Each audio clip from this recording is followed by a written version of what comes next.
Hello and welcome to the second part of Shadowrun Hong Kong bonus episode playthrough. In the last episode we were sent to retrieve a very old Neolithic artifact back for Kindly Cheng, which was robbed by a guy, and when we went there after getting it peacefully for 500 nuance, we got ambushed by some tear gas and we ended up at some interrogation station at some unknown place, and today we'll hopefully find out where it is and what the people want from us. So let's continue.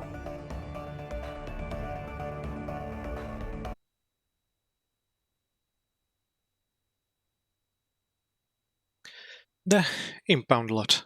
Your words ring metallically off the confinement room's walls. You've been talking for so long, recounting all the tedious details of your run, that your worry hums in your ears after you've finished speaking. The single flickering bulb above your head sways in an invisible breeze. Beyond the light's reach, your interrogator stands shrouded in shadow. You can see his eyes, but you can feel them quietly observing you from the safety of his corner. His silence opens the floodgate to your thoughts, and the questions come pouring in. Were you brought here alone? With others? Most of all, what do your captors want from you? You finished your story. There's nothing left to tell. It's his turn to talk.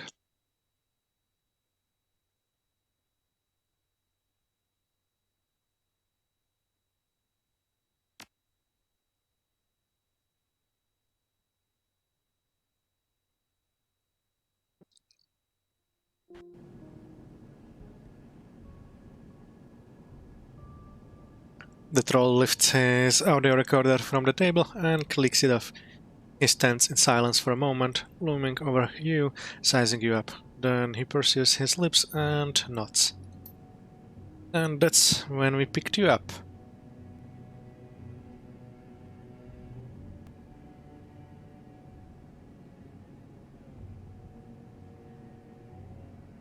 Well, the story ended with me getting knocked unconscious. What do you think? You know, as a rule, I don't like smartasses, but you make a fair point. Alright, thank you for recapping all of that for me, Mr. Mammalian. Your testimony was extremely helpful. I didn't have much of a choice, did I? I suppose not, but I'm gonna make it up to you. I mean, it's only fair that you learn something in return. He casts you a sidelong glance. We recorded this at the scene. Take a look and see what we saved you and your team from. He sets the PDA down on the desk, activates it with the tip of his pen and slides it toward you. Just watch, don't touch. You don't want your fingerprints on this thing. Watch the video feed. The feed is shaky. Whoever owned this device must have been panicked, out of breath. You can see people, swarms of people, including the locals that you spoke to on the street. All are carrying burdens of some kind or another. A laptop here, a knapsack there, backpacks bulging with shrink-wrapped food and bottled water. None of the locals appear to be armed. The camera wheels around and you can see a firing line of police. The man with the patchy beard is pleading with them, begging to be left through. He says that he isn't a rioter, that none of the people here are. The constable, faceless behind his mask, says nothing. The camera focuses in on a figure behind police lines. Her features are instantly familiar. Chief Inspector Crate. She looks straight into the camera, then she reaches her hand to an ear and speaks into her comlink. Her voice is loud and clear enough that you can hear it over the PDA's tiny speakers. All teams, you know your orders. Open fire to put them down. An explosion of gunfire fills your ears. The camera spins crazily, and you catch a panoramic view of bodies bursting like water balloons. Faces that you recognize from your trip to combat tanks scream for help and are silenced. The second volley of gunfire catches the owner of the PDA. You hear him shriek, watch the camera spin dizzyingly, you hear a sickening crack, and the video feed flickers and dies. The PDA goes silent. Without a word, your interrogator lifts it from the table and returns it to its evidence bag.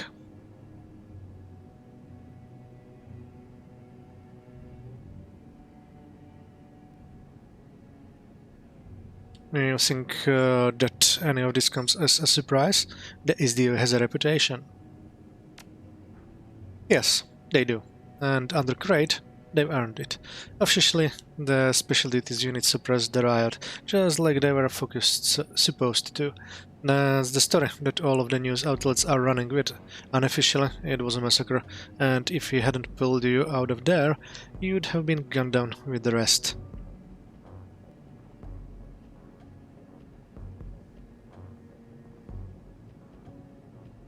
You must need me for something. If you didn't, you would have let Cried and her men take me down.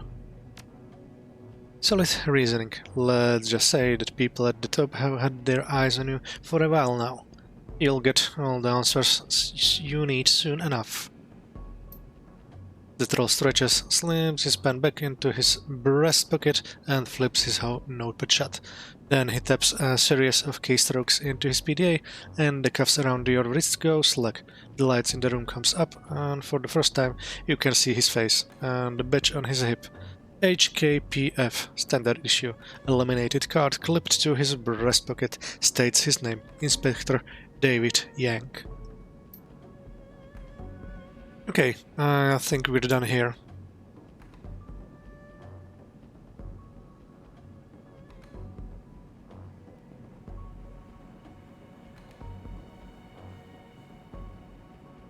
Hang on, you can't show me what you just showed me, then cut me loose. Who said anything about cutting you loose? I'm done questioning you, that's all. You're a guest of the HKPF, and you're going to remain that way until we say different.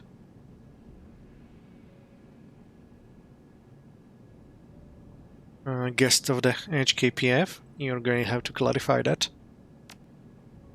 Not my job. You'll need to speak with Q and Lem for that. Don't worry, they'll be sending for you soon enough. Q and Lem? Who are they? You'll find out.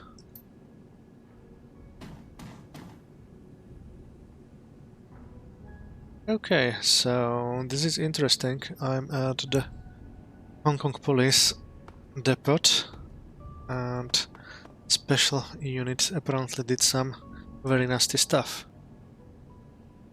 The door looks solid. You can't see any visible doorknob on or latching mechanism from where you're standing. Most likely it's barred from the other side. Examine the door more closely. The door is made of heavy steel. It appears to be mounted to a set of tracks on the top and bottom of the door frame, designed to slide rather than to swing open. When closed, it sits flush with the wall. Your best guess is that the room you're in was built in one piece, and that the door was later cut from it. Wait for the door to open. You calm yourself and settle back to wait for the door to open.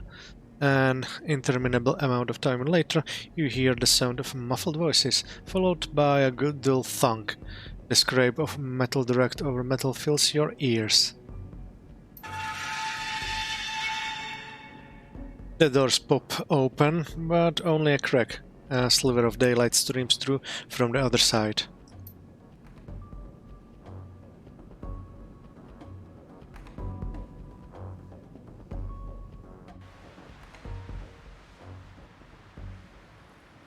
Oh, my party. The sun stabs your eyes as you step from the interrogation room into the noonday sun. Blinking against the glare, the world gradually swims into focus. A familiar face greets you. FH, you're out. Thank God.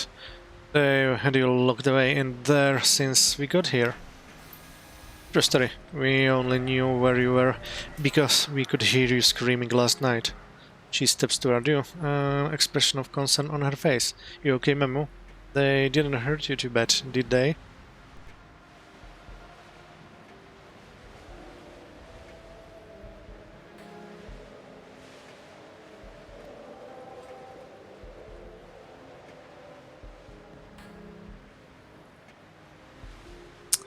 They had a mage, maybe more than one probed my mind while I was unconscious. Beyond that, they just asked questions.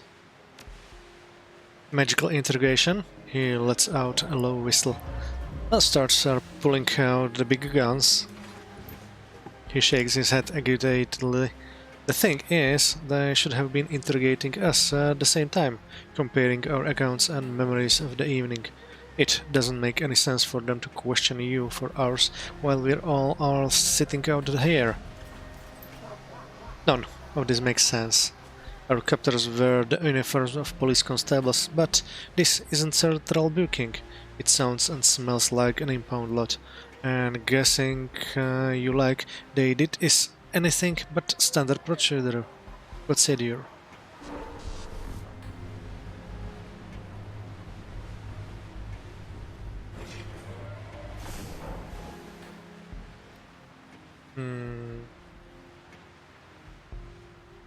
Did you get caught trying to bust the other out? Gaichu, what's the deal? No, Desesh, no. I was taken while preoccupied. In truth, I was meditating when it happened. I would rather not dwell on the subject. It is a long story. You know what else doesn't make sense? The cops coming after us at all. I mean, the APB on us was lifted, right? That's what Auntie Cheng said after we got out of the walled city. It was lifted. The APB that Josephine Thang had put on us came with a killer capture order attached to it, and they weren't paying much attention to the capture part. If the APB hadn't been lifted, we wouldn't have been having this conversation. We'd all be dead, just like Niger and Carter. Duncan's back stiffens, but he holds his tongue.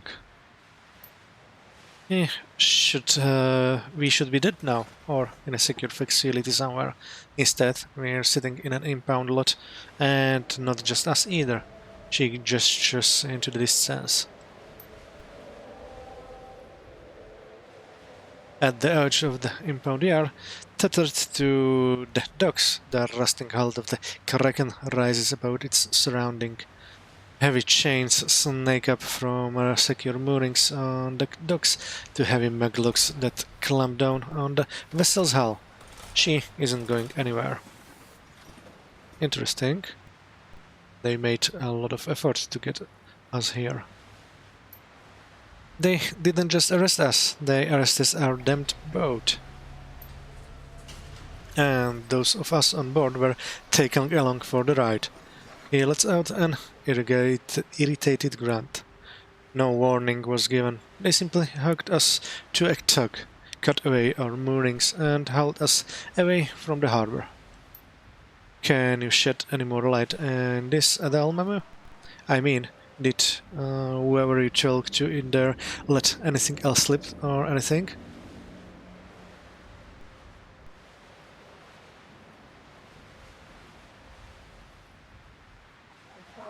The interrogator said that we were here as guests of the HKPF, whatever that means. Guests? Huh? Yeah, sure. Back when I was with Lone Star, people would disappear sometimes, get dragged off to black size, thrown in cages like this. They didn't always come back out of them. How reassuring. Gaichu suddenly leans toward the cell door, his head cocked, an eyebrow raises. He lifts a gnarled hand, gesturing for the team to halt. Did you hear that? Footsteps. Someone is coming. He lowers himself into a ready stance. Prepare yourself. We are about to have company.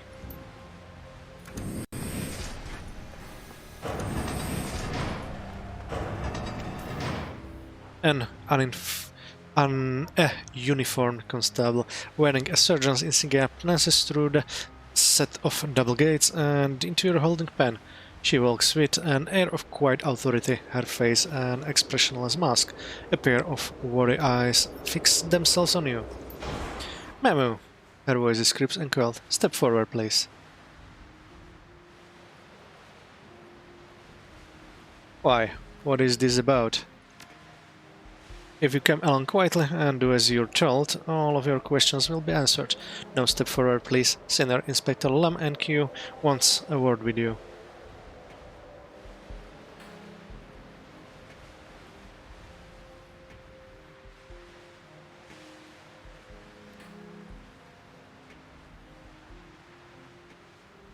I think I'd like a word with them too.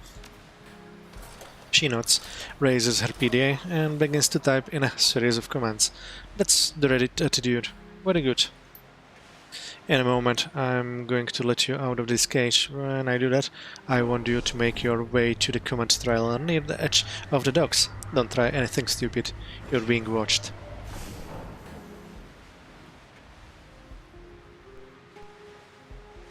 You're just letting me out, without handcuffs or an escort.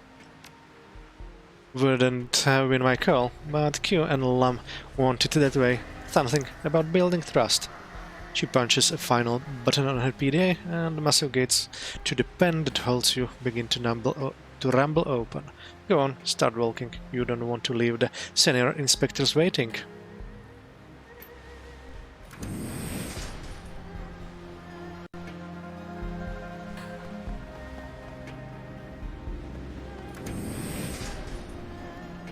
Okay. Let's check a little bit around.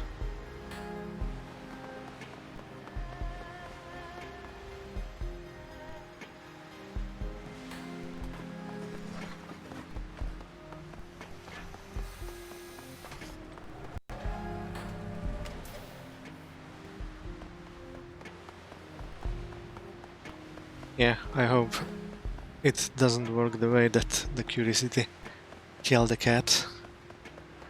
I just want to know where I am, and a little bit about the surroundings. Everything closed down in a sealed kind of harbor-like facility.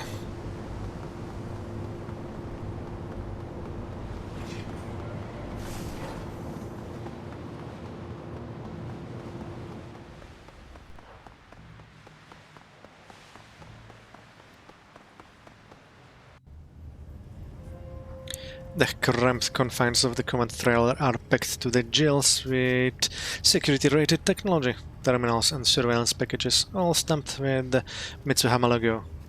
Fill every inch of available space.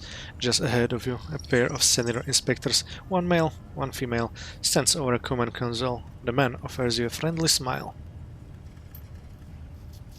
Ah, Mr. Mamulian, you're here. Very good. I'm a senior inspector and Lam, one of the leaders of this task force.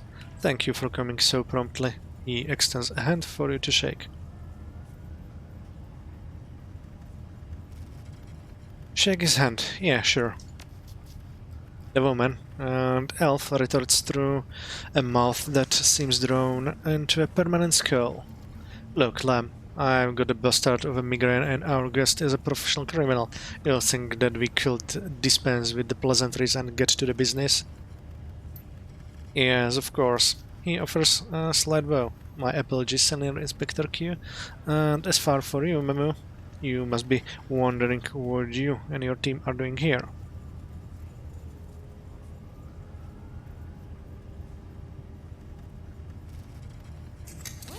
That's the understatement of the century.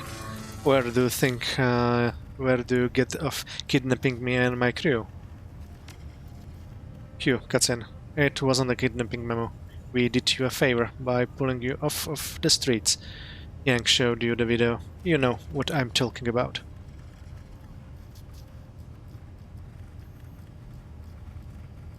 Okay, so you did me a favor. Why? Out of the kindness of your hearts? Don't be ridiculous. Of course not. We helped you because we've got a problem, and you're in a unique position to help us solve it. This is a job offer, Mama. We want to hire you.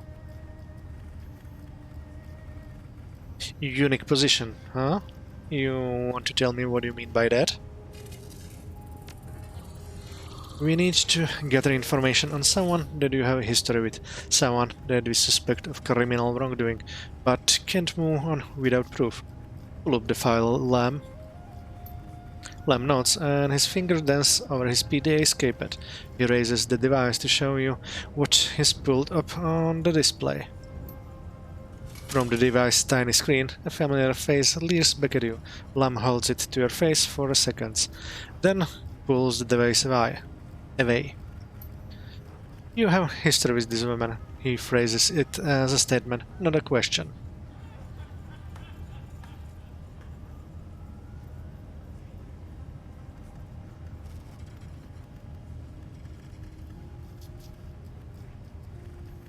I know her. She was in charge of the police ambush that nearly killed me when I first got here. That's right, and that ambush did kill some friends of yours. A Lone Star officer named Carter, and a Shadowrunner who called himself Niger, if I'm not mistaken.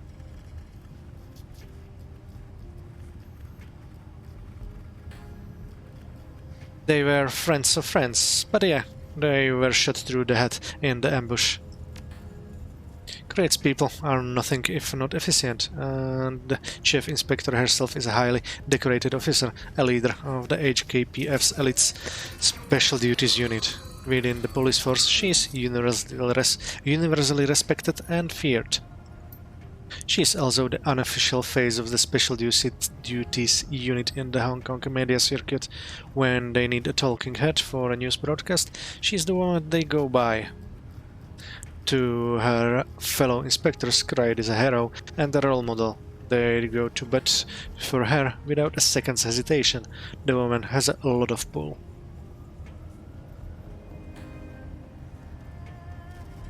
Hence your need for an outsider. That's right. Key members of the Executive Council believe that Craig is at the center of a criminal conspiracy within the HKPF. That she and her co-conspirators have been working as mercenaries under our noses, taking on illicit side work for profit and tarnishing the HKPF's good name in the process. This task force was assembled to investigate that suspicion.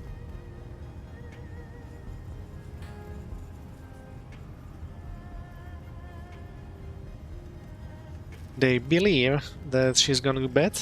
Gee, what was their first clue? Her association with Joseph Thang. Funny enough, including the APB that Thang had Craig put out on you. You may be aware that your name was cleared, by the way. That the APB was lifted, and your file scrubbed clean. Lem and I were the ones who made that happen.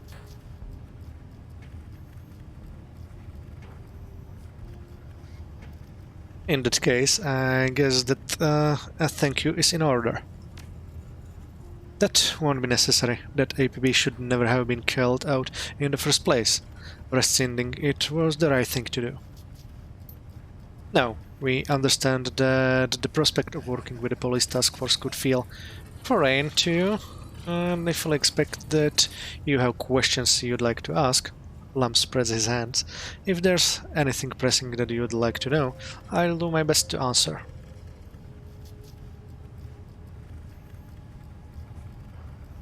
Here's one. Why me? There are plenty of other runners in Hong Kong. Other runners don't have a built-in reason to want Craig dead. You do. Beyond that, you're the perfect deniable assets for this job. If you get caught or killed, the SDU will assume that you were there to get revenge for what they did to you. So if I get caught doing this job for you, you're gonna leave me to twist. How is that any different from any other job you worked? Besides, that we pulled from you in your interrogation has convinced us that we can trust you for this. That's invaluable to people in our position. I wanna know who I'll be working with if I do this. What are your roles in this organization? I handle the technical side of the investigation, taking information, monitoring and control surveillance work, that sort of thing. Q is on loan from Mitsuhama Corporate. She's a cop, just like I am, but her primary responsibility is safeguarding the company's image and financial insurance. Mitsuhama? What does Japan Corp care about some dirty cops in Hong Kong? The Hong Kong police force is owned and operated by Mitsuhama. The company is obviously concerned by what's happening here, so they dispatched me to help Lam lead this investigation, considering me a corporate liaison here to bridge the gap between the suits and the uniforms. As long as you're paying me, I don't care who you work for. Nope. Sounds thrilling. She shrugs. It pays better than walking a beat. Tell me where this impound lot is located. I want to know how far from home you've taken me. We're nearer to Aberdeen than we are to here. That's about all you need to know. Secrecy is one of our most important tools for survival, Mamu. We can give you an exact address.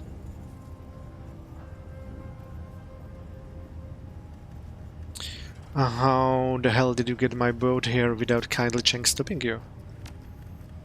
What makes you think that she could stop us? The Yellow Lotus is powerful, but we have a navy at our disposal.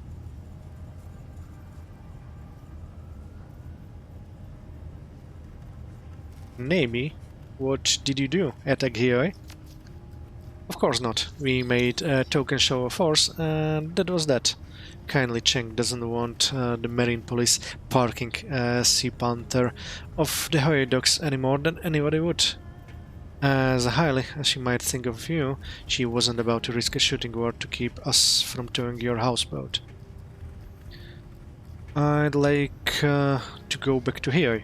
You gonna let me do that? If you choose to work with us, certainly. When the job is done. If you refuse, on the other hand, well, that's a more complicated discussion.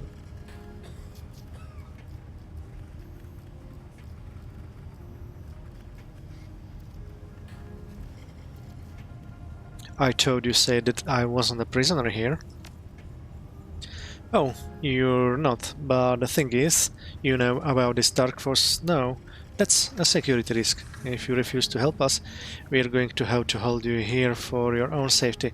You can go back to here when the job is done and create and hand people are behind bars. However long that takes. She nods. That's right. However long it takes. Or you could just help us and be home in a day or two. Your call. I'm done asking questions. So, what's next? What's next is that we'll let you go. For now. Take some time, think it over, and come back when you're ready to seal the deal. After you accept it, we'll go into the details of the run.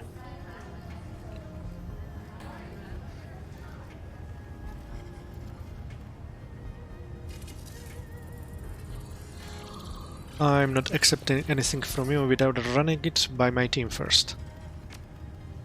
That's why we're letting you go. Talk to them and tell them exactly what we'll told you. We're confident that they'll want to work with us. They should be heading to the Kraken as we speak, she pauses. Fun name, by the way. Then you made your decision. Come back to us. No rush, no pressure. We're not trying to coerce you into doing this. We're all on the same team, after all. I'll talk to my people. No promises.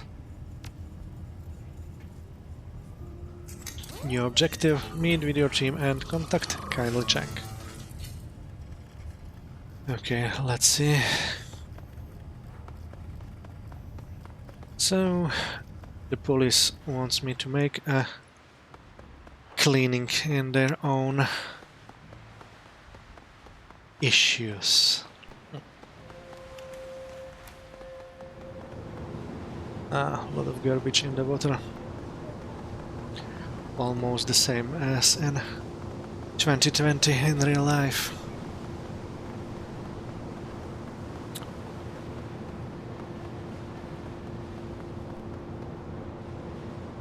The original name has been sloppily painted over with black paint. Freshly painted characters have been recently done in bold brushstrokes and read Kraken. Yep, same story as before.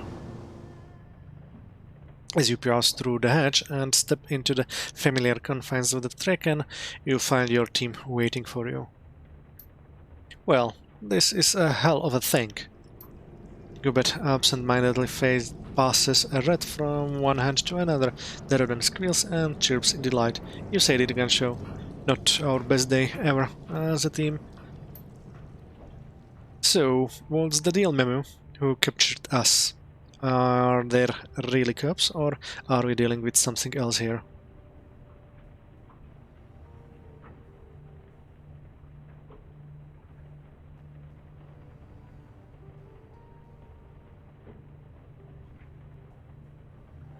They're cops, specifically, and HKPF task force run by a couple of senior inspectors. Knew it. This whole thing had HKPF stinks all over it.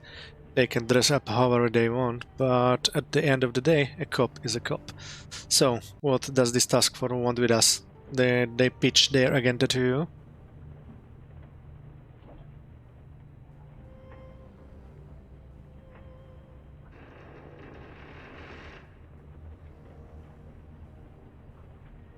They want us to work for them, to help take down Crate and her dirty cops. Really? That's interesting. What you tell them?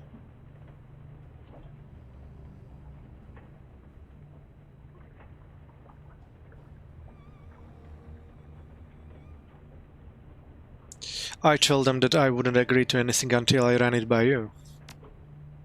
Huh.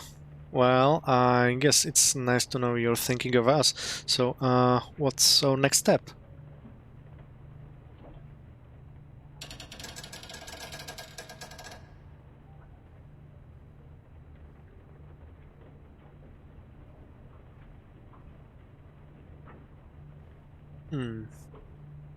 We're about to find out. Show of hands.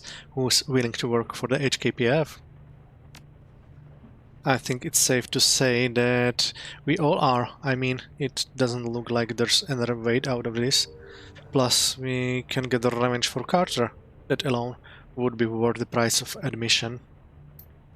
The girl nods. We didn't follow you through the walled city and test ourselves against the Yama King to let the police scare us away. Wherever this road may lead, we will follow. Glad to know that I can count on you. We're in, but let's not get ahead of ourselves. We still haven't run this little plan by Kindly Chang's yet. She raises an eyebrow. You do know that we should do that, right? I mean, the old lady controls an army of thugs, and I can't imagine that she'd like these cops anymore than she does Crate and her corrupt ones. Isabel gives a solemn nod. She's right. You should call Kindly. Bring the old woman up to speed on what's been happening here. Contact Kindly Chang with your PDA. No time like the present. You tap Kindly Chang's personal comlink number into your PDA and hit the send button. A moment later, the old woman's face appears on the screen. Memu, a pleasure to see you, dear. I've been worried sick. She swills something the color of rotten plums out of a highball glass. Now, would you kindly tell me where the fuck you been?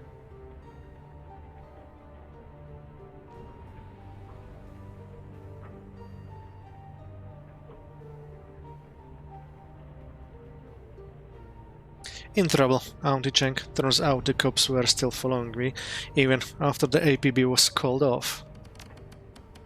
Ah, I see, her voice goes cold. You're calling me from police custody?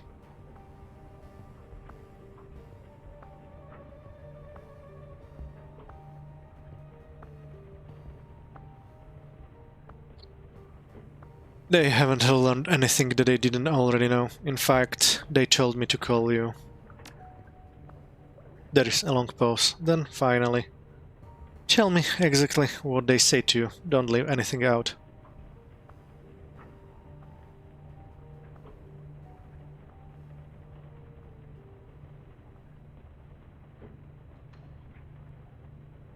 The people who have me aren't HKPF rank a file.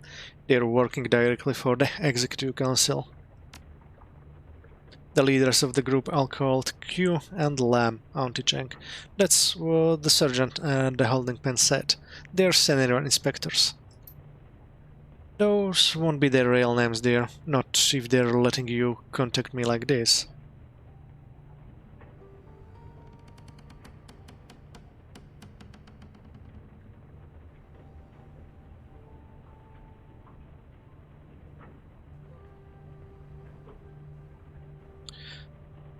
It doesn't matter. It doesn't matter what their names are. They want to take on the SDU, and they want my help doing it. She lifts the glass to her lips and takes another slurp of the dirty, viscous liquid. They're after the filth who ambushed you, then. The ones that killed Niger. And Carter.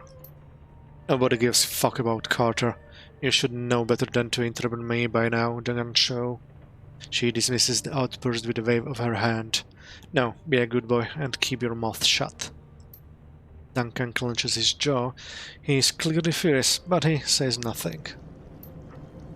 Alright, I want you to go along with it. Tell them that you'll take the job with my blessings.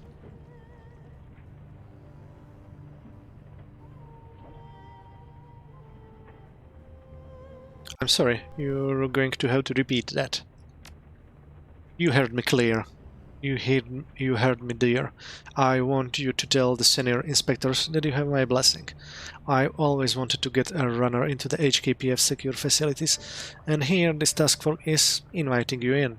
And if you can avenge my sweet Niger's death in the process, well, so much the better.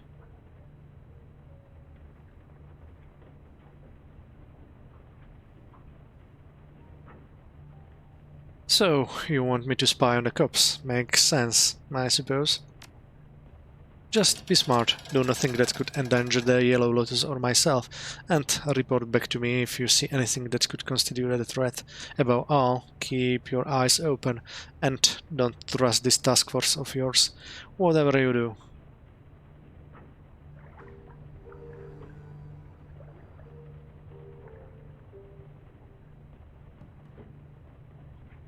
When this is all over, I'll report back to you with what I find. See that you do. I'll be waiting. Oh, and memo.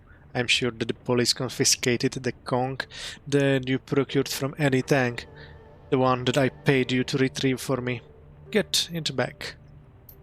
She thumps a button on her PDA and the screen goes black. Well, guess that's it. She lifts her shoulders into a half shrug. We're doing this.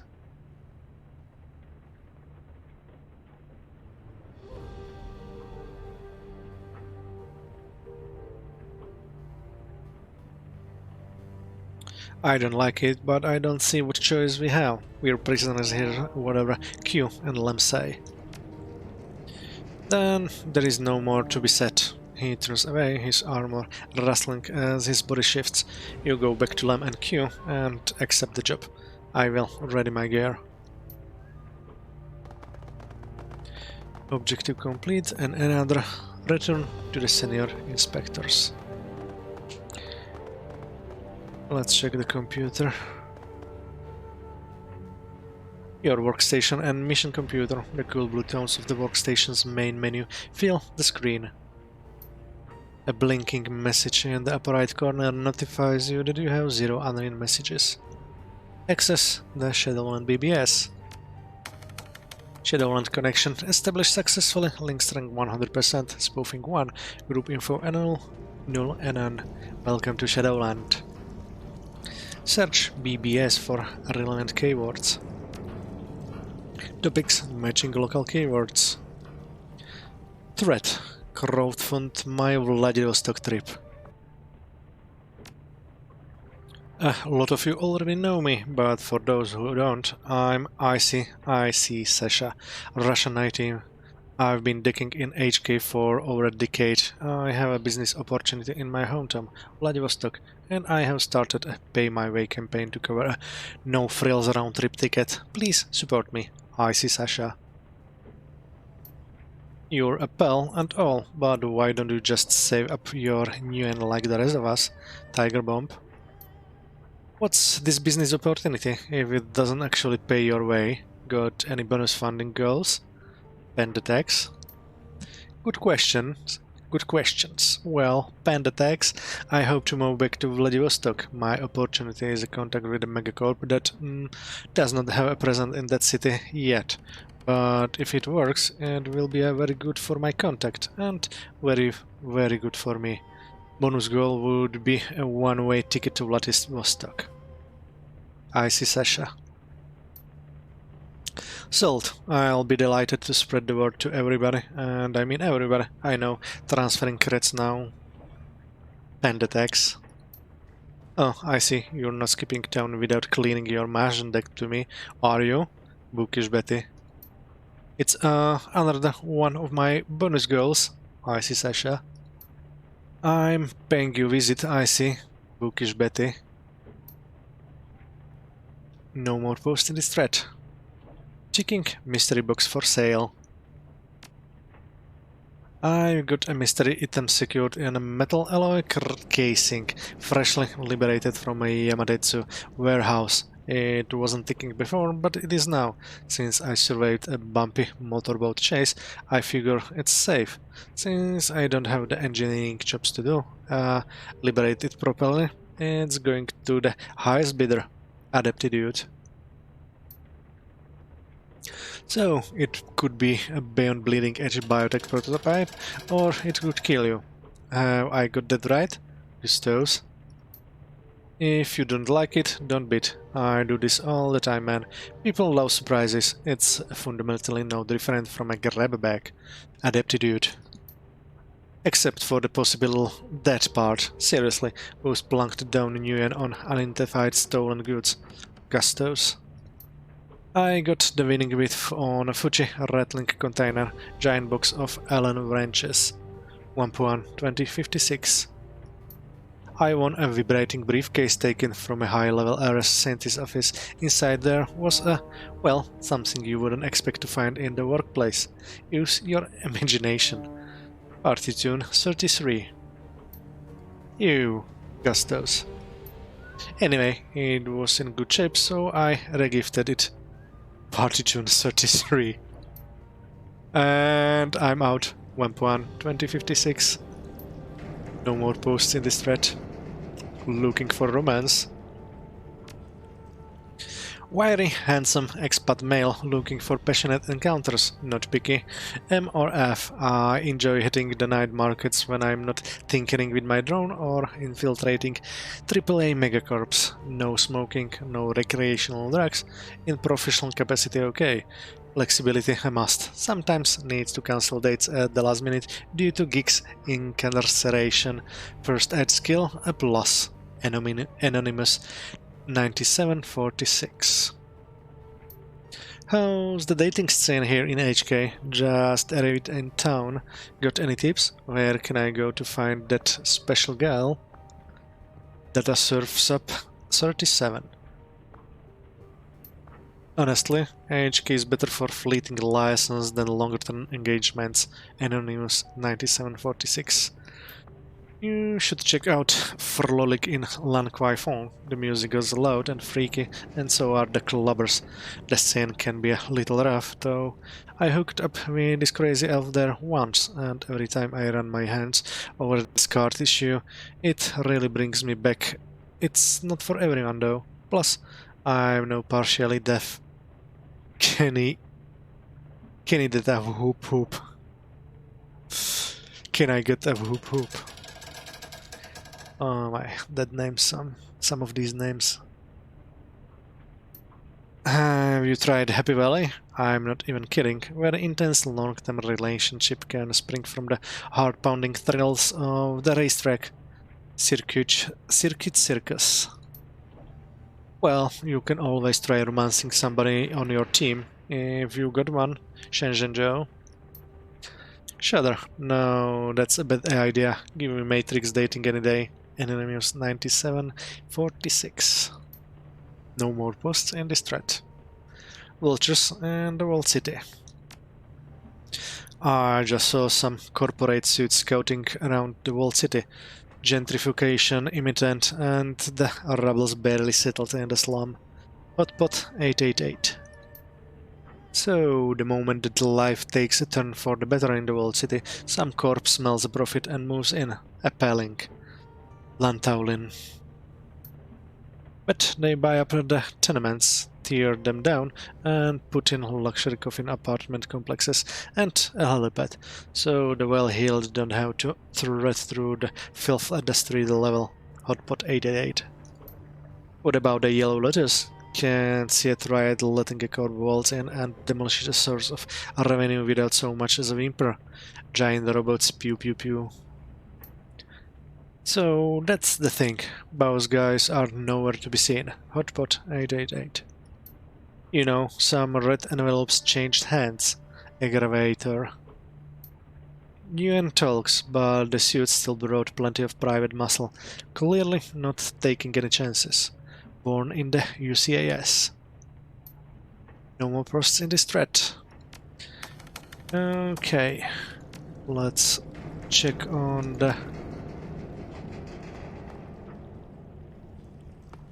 party members if they have anything else to say before going to the two police officers. Gage stands arms crossed over his chest, almost as he were waiting for you to arrive. He nods in greetings. Strange times we live in, are they not? Beset by unknown enemies, rescued by police, and conspiracies effused all around.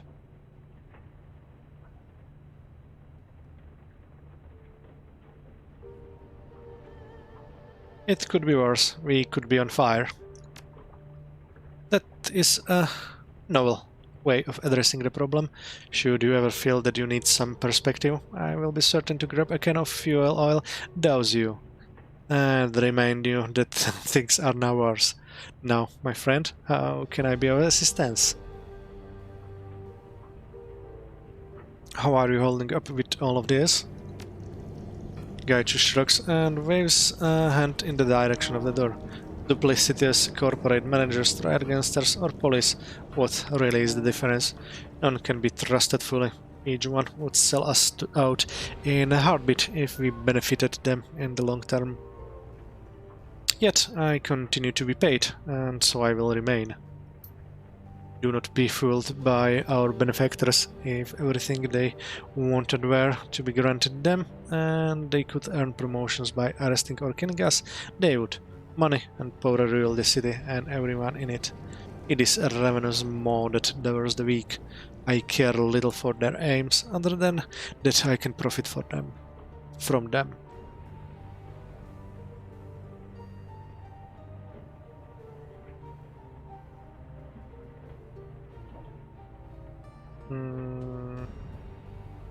I'm not a fan either, but at least it's work.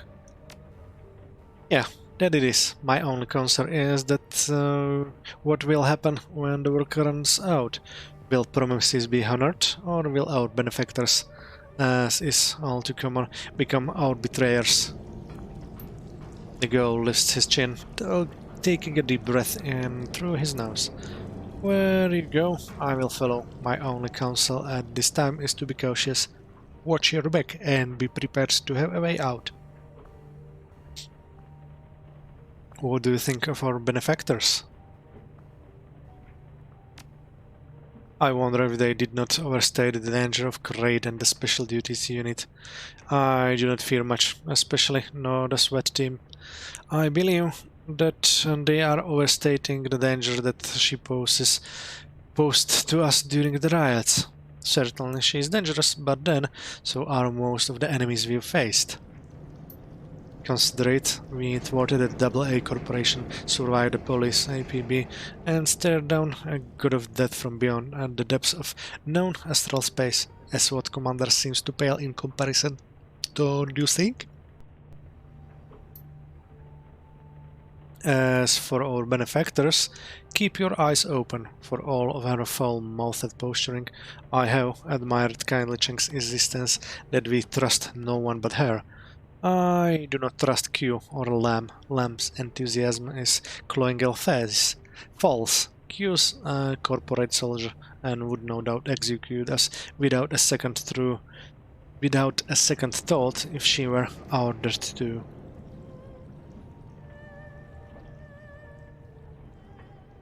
If they try anything, we'll handle them. So long as we can free the Kraken, they have it changed down fairly well. It would sink quickly if we attacked. Keep your eyes open, that is all that I'm saying. What do you think of that last run? There is little for me to say. As I was not there, everything I know of what happened is second-hand information. Was there anything else you needed?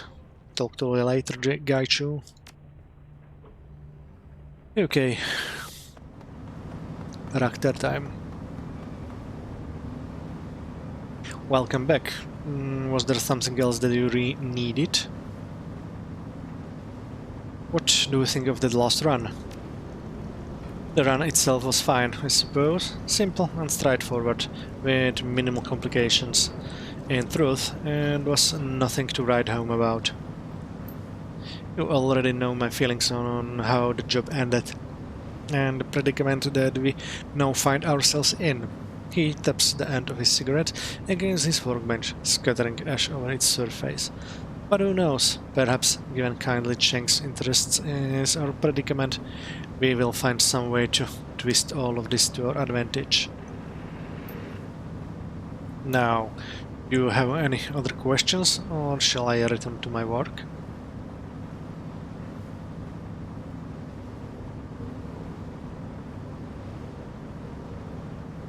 What do you intend to do after we finish this?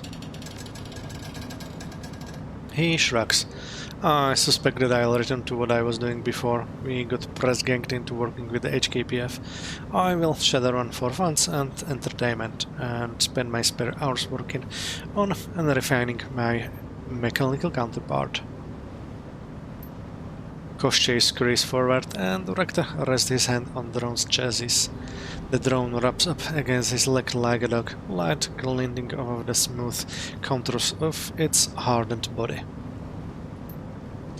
Always a work in progress, don't you know? How could he not be? To improve Koshchei is to improve the best part of myself.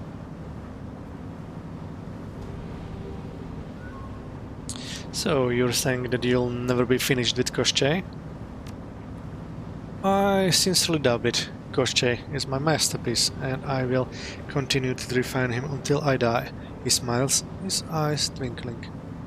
That's assuming that I fail to achieve immortality, of course, and that is far from a foregone conclusion, I assure you. And what about you, my friend? Do you have any grand ambition to share? If so, share them. I'm all ears.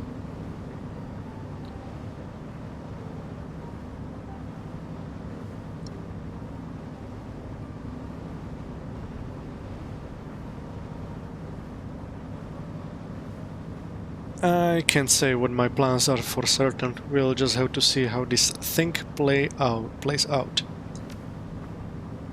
A fair answer. I suppose that we shall have to wait and see for ourselves. He gives his cigarettes a tap, and the ash that clings to the tip spills to the floor. Let us change the subject, eh? The future can wait. I'm sure that there are many more pressing matters that we could discuss. Out of curiosity, are you still playing around with those stimulus generators in your brain?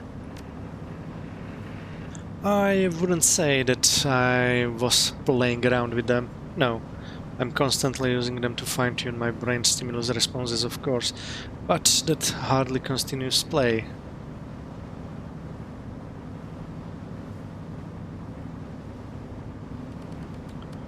The last time when we discussed those things, you said that they drove people crazy. And I also told you that I knew what I was doing. You really mustn't worry, my friend. I have been tinkering with the inner workings of my mind for years now, and look at me. I'm perfectly stable. Fit as a fiddle, you might say.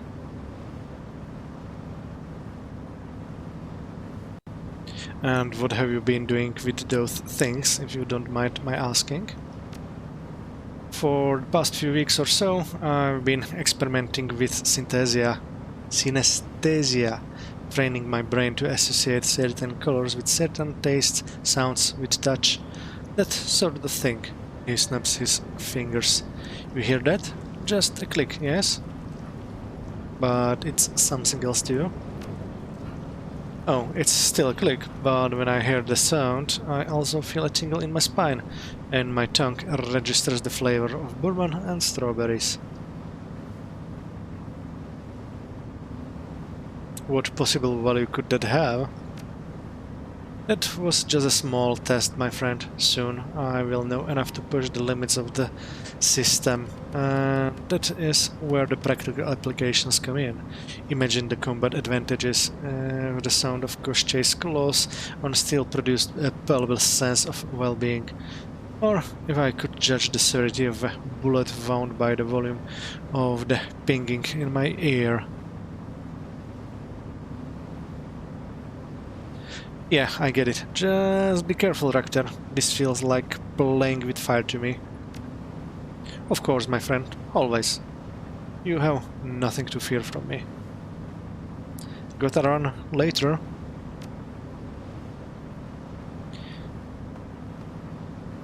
Okay. Time to visit Duncan. Anything interesting in the stash, or the same like we had in the main campaign? Nothing new. Okay, let's put this here and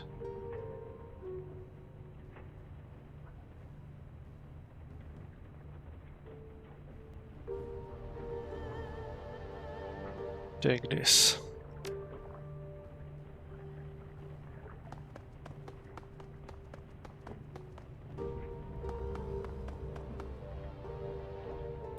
Make it kick, will ya? What do you think of that last run? Where the hell to begin? A vein above his ear bulges as he tries to control his mounting rage. No, what I should be asking is, where did things go south? From what these investigators are saying, it sounds like they were tracking us, watching us until an opportunity arose to... What the fuck is this? A kidnapping? Were we kidnapped?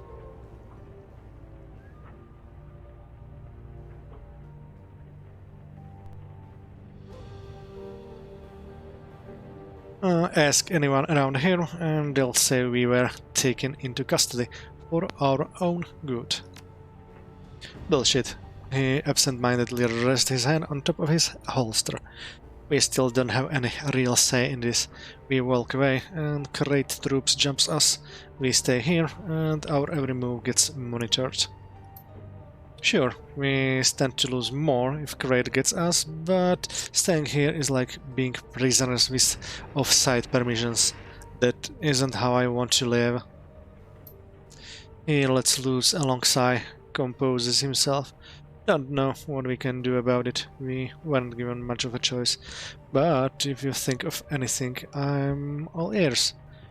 We done here? We gotta run. Later. Okay, Duncan is not very happy about our current situation. Let's check on Gobet what she has to say.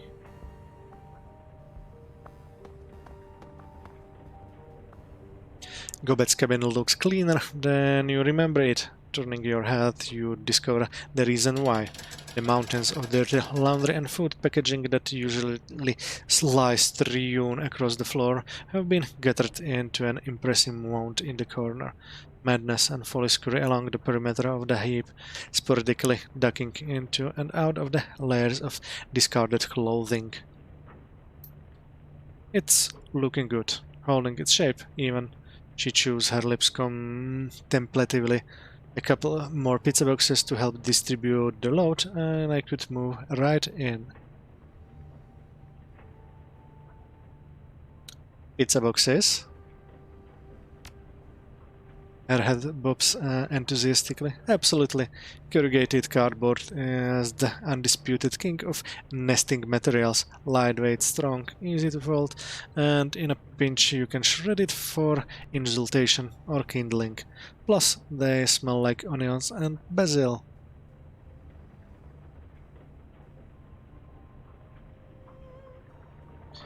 Smell like onions isn't at the top of my list when I'm looking for building materials. That's your problem. Some of us have a good taste. She glances at you, then looks back at the pile of refuse. So, I imagine that this might look a little strange to you. A bit.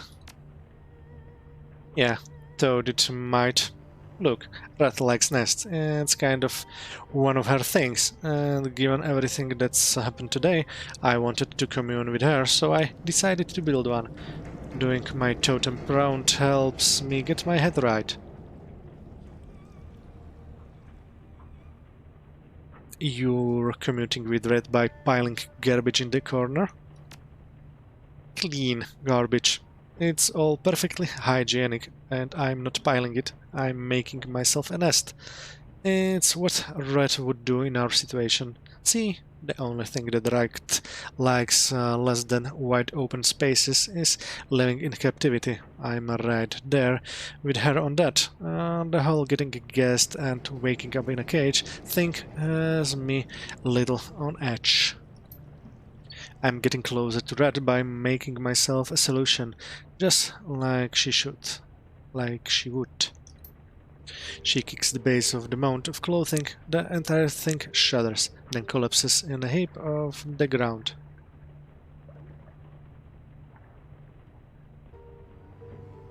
Look on the bright side. You weren't inside when it fell. Yeah, I guess it wasn't as sturdy as it looked. Browning deeply, she heaves a sigh. My kingdom for a couch cushion, you know? Or maybe a nice ottoman. Something that can support more weight.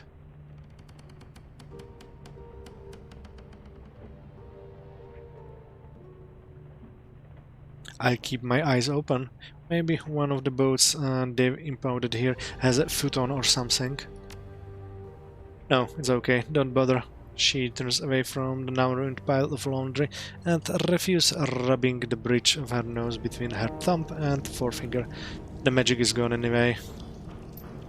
So, anyway, was there something that you wanted, Memo? If so, I'm all ears. What do you think of that last run? Well, I'm not super pleased about it, to be honest. I mean, it was supposed to be a quick and easy run, but look how it turned out.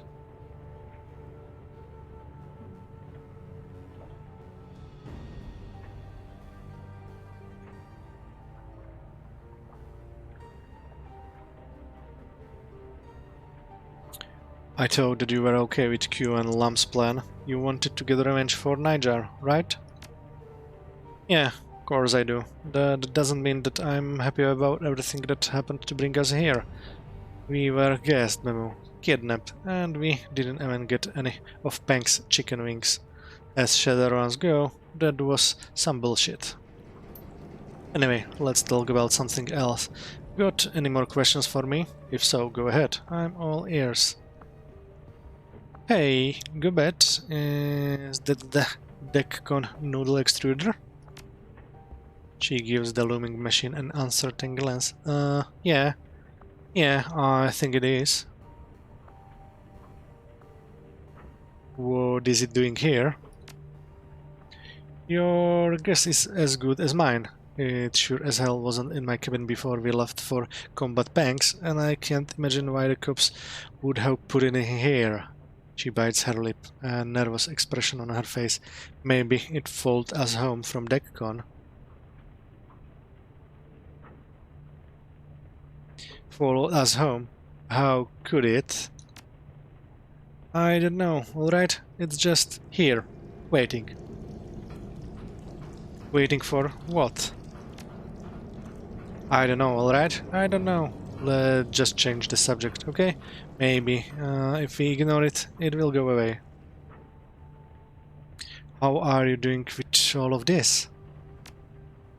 I don't know, about as well as can be expected, I guess. How about you? How are you dealing with it? You got it worse than any of us. What with the magical torch and your night locked in a box and all? Don't worry about me, Gobet. I'll be fine. Hands on her hips, she gives you a single solemn shake of her head. Sorry, can't help it. You're a friend, so I worry. That comes as a part of the package.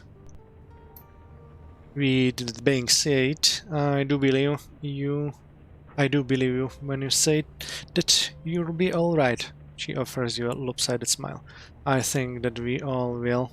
I mean, if we could see what we saw in the world city and come through all right, we'll do the same here, right? Right. Of course, I'm right. We're certified Yamaking killing badasses. We'll be fine. Gotta run later. Let's check the noodle machine. It's warm to the touch.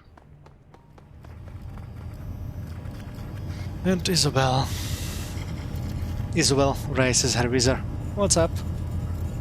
What do you think of that last run? I wasn't there. I was sitting here on the boat, chewing around on the octopus and wishing that we were still docked in Hioi. So yeah, that's pretty much what I thought. Any more question? Ever play any video games on that monstrosity of a terminal? Fuck no, the octopus isn't for video games, and besides, I have better things to do than fight make-believe digital enemies. Fighting real digital enemies is way more satisfying.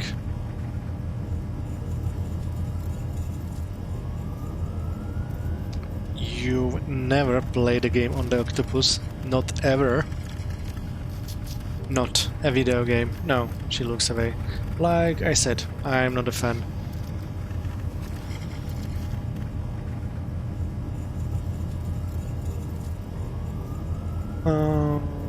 There's got to be something. If you could play any game right now, what would it be?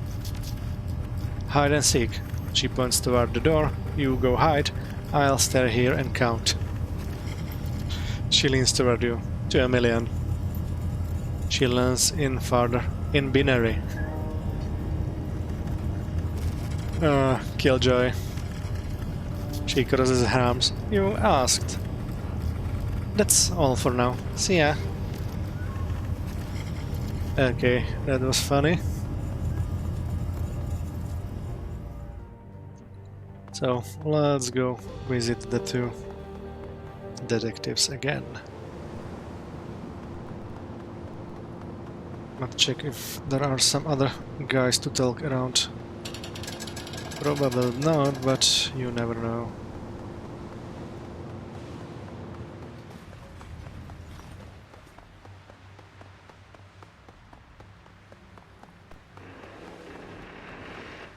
Nope. So let's go back to Commander's trailer.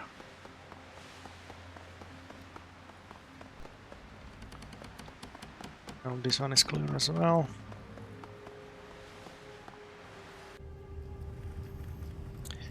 Welcome back. Did you talk over the job with your crew? And my boss, we've decided to help you. Q rubs the bridge of her nose between her thumb and forefinger. We'll be holding you to that.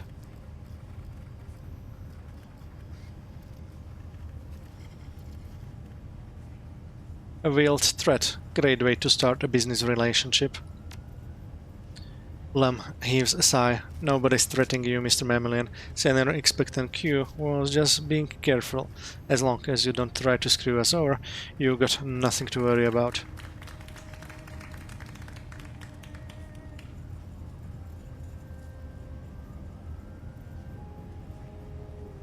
And I'll be holding you to that. We have no intention of pulling a fast one on you. We want one thing, and one thing only. the evidence to put Kraid and her people away. Now, Fiona, you wanna get us started? A hand goes up to reflexively touch the pendant that hangs from her neck. She nods, then turns to you. Alright, pay attention, Shadowrun. I don't want to have to repeat myself.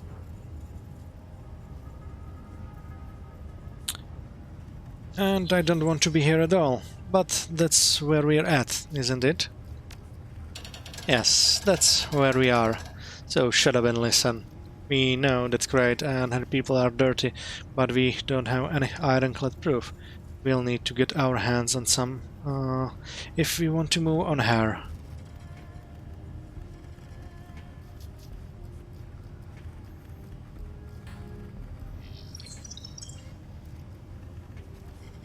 Why, you say that you answer directly to the council.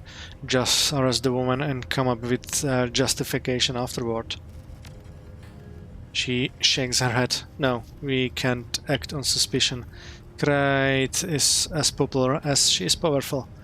And the last thing that the HKPF needs right now is a scandal. If we move on her without enough evidence, the jackals in the media will turn this entire operation into a complete shit show, and Mitsuhama's PR will suffer for it.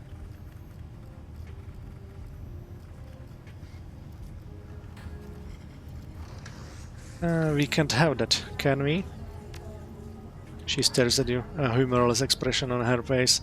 No, we can't. Restoring the public's trust in its police force is one of the main purposes of this operation, and that means that we need to be careful. Lem equations with a nod of his head. She is right. What we need is a tangible evidence of Kraid's wrongdoing, financial records, written communications, video feeds, that sort of thing. We know where that proof is being held, but we can't get to it without tipping our hand. That's where you come in.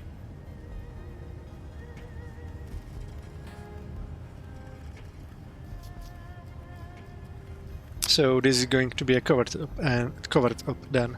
You don't want the thing to go loud. Personally, I'd prefer it if you didn't lay waste to a police station, though senior expectant Q may beg to differ on that. That said, some conflict is probably going to be unavoidable, no matter what you do. We're getting ahead of ourselves, though. Let's take this bigger step. Great likes to keep her people close to her. They've consolidated their power into a single police station onto the harbor. She leans over and pulls up an image of her terminal, an aerial holopic of a squat building crowded up against the water's edge. There it is, an old SDU headquarters and Kraid's current base of operations. They call it the Tiger's Den.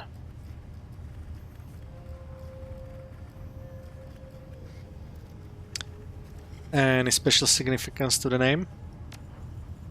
It's a throwback to the old days, before the Executive Council took over. Back then, the SDU were colloquially known as the Tigers, or the Flying Tigers, had patches on their uniforms and everything. When Mr. Ama took over the HKPF's contract, they did away with a lot of old symbols, but in this case the nickname stuck. We're gonna get you into the station, and you're going to liberate the information that we need. Then we're going to take Kraid and her people down.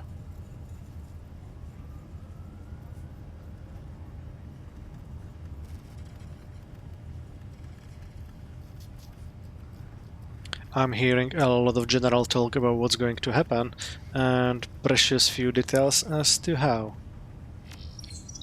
We're getting to that. For now, I can tell you that you'll be smuggled to the insertion point by way of the harbor. We've secured transport for you through an old associate of yours, a pirate and smuggler named Captain Jomo.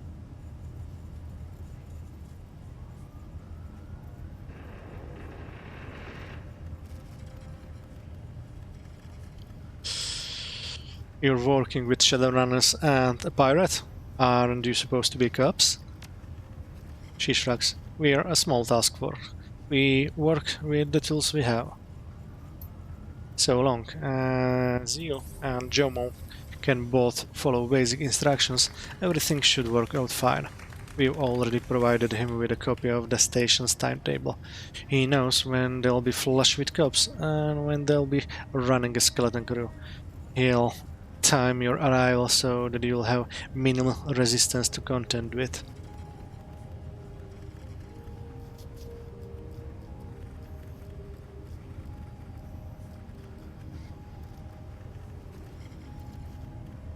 You trusted intel on the inner workings of an HKPF station to a pirate? Those protocols will be revisited soon enough, believe me. There are going to be a lot of change inside of the HKPF after we've completed this mission, Mr. Mamulian. I promised you that. After Jomo gets you to the docking area, our woman on the inside will let you into the complex. You'll need to make your way up to the administrative level. That's where Crate's evidence room is located. We'll take up a position near the station, and from there, we'll monitor your progress.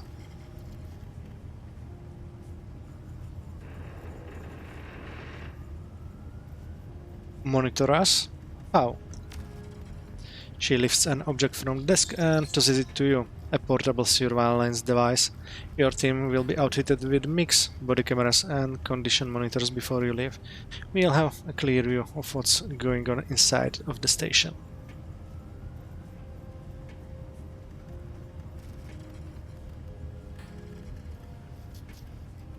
So, if we get in trouble, we can call in cavalry then. Not so much, no. We can't send any of our own people into the station. The risks are just too high. We'll be watching you because this is our op. As long as you're inside, I need eyes on you for corporate oversight reasons. Rubbing her temples, she looks you in the eye. Mitsuhama has a financial stake in this operation going smoothly. I think to make sure that it does. Get it?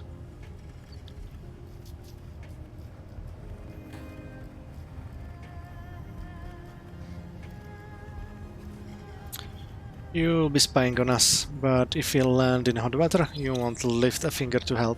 Have I got that right? If the shit truly hits the fan, if your heart rate's all flatline, say, then we'll do what we have to do to complete the mission. But you have to understand that our going in would strictly be a last resort. She's right, Memo. We can't afford to take any chances. If Crate and her employees find out about this task force, I'll put our entire operation in jeopardy.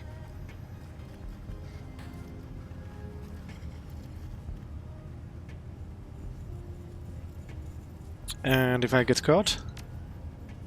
You wouldn't spill on us. Your boss wants this job done as badly as we do. Besides that, you got a built-in reason to be there. Crate and SDU ambushed you, killed your friends, and destroyed your lives. It's only natural for you to want revenge.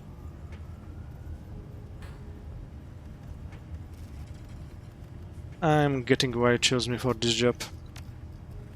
I'm glad to hear that we understand each other.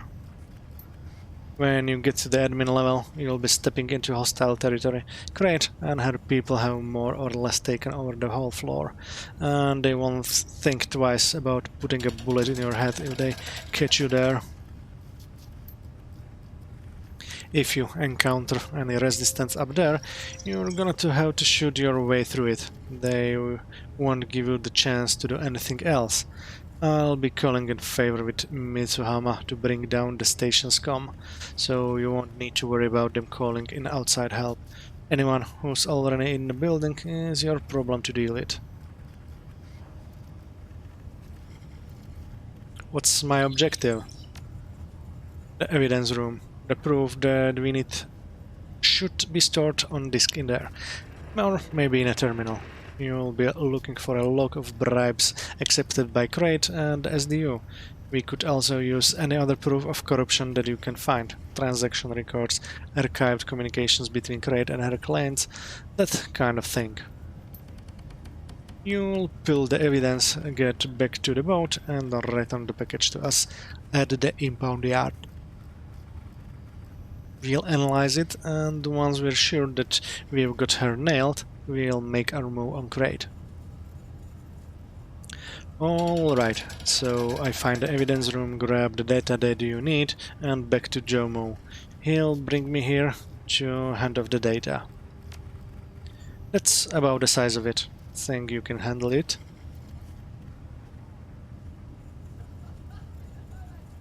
Yes, we'll find out, won't we? You'll be fine. You made it through the whole city. You can handle a run on a police station. If you need gear, talk to Sergeant Lee, cut in the yard. He's our quartermaster. I'm sure that Captain Jomo can hook you up with anything that Lee can't, including any additional personnel that you might need. The good captain asked about you, by the way. Wanted to have a word about some side work. That's okay with you? You want to try to stop me from doing my own jobs on the side? As long as you keep them quick and concise, you can do your thing. We won't interfere, but our trust has its limits. Don't even think about turning against us or sabotaging this operation. You won't like what happens if you do. We'll wait on you to launch the operation. We're on your timetable here. When you're ready to go, talk to Jomo. We clear on that?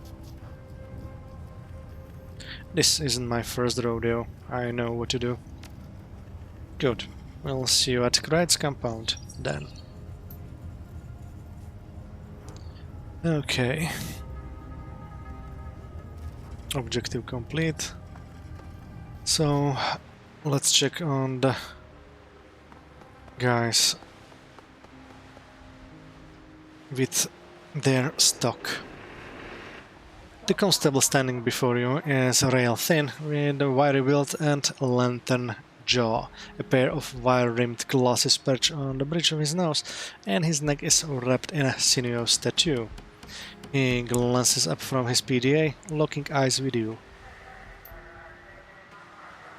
So, you're the person of interest that everyone's been talking about. I hear that Q has big plans for you. You heard right. Lucky me, I guess. You are lucky. You get to walk back out of here when this is all over with. Most people in your line of work wouldn't be given that opportunity.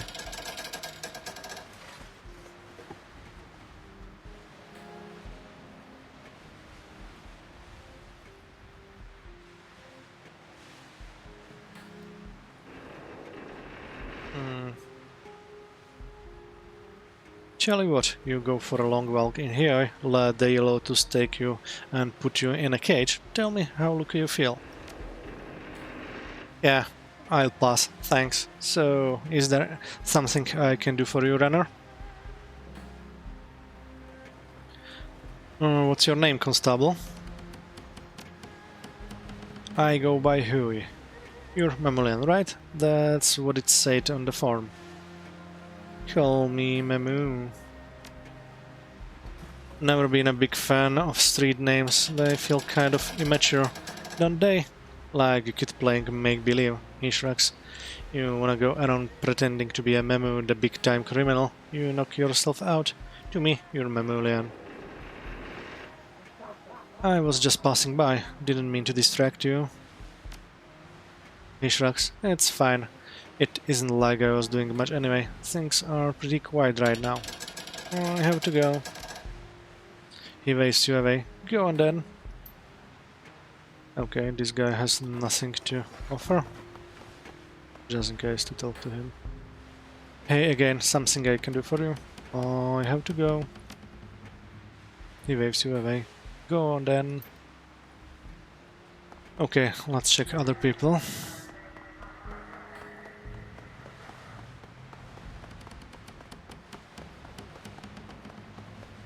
No one here.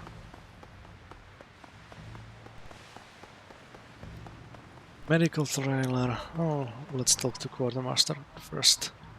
The task force quartermaster looks disarmingly nondescript in his standard issue uniform. His posture is rigid, his spine ramrod straight. He watches you with eyes the color of wet clay, and the corner of his mouth curls into a smile. So, you're the new talent, the Shadowrunner. He rubs his nose with a sleeve.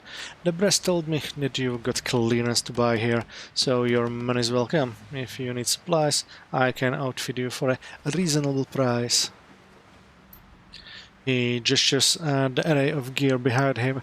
There are racks and racks of weapons, all neatly maintained.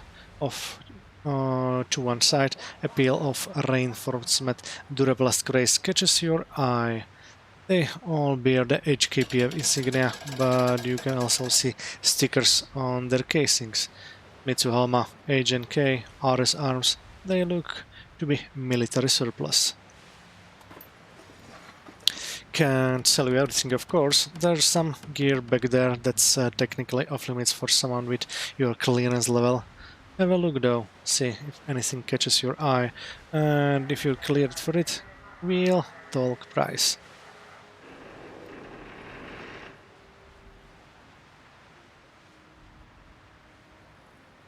Tell me a little about yourself, Sergeant. He chuckles.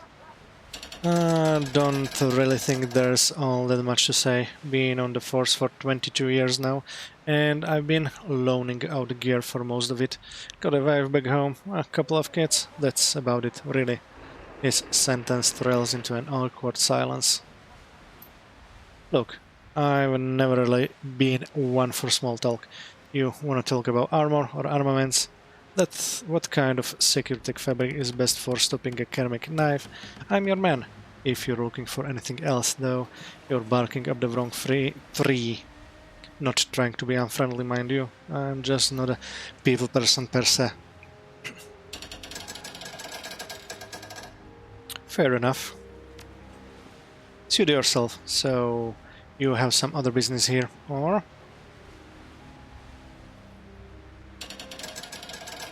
What's in the crates over there? That's the stuff I can't sell to you. Not technically. We're talking about the big guns, the heavy ordnance, that kind of thing. He leans toward and lowers his voice. Of course, it's possible that an item or two could go missing, or that the numbers on my inventory sheet could go wrong, and the odds of that happening might increase if you did me a favor.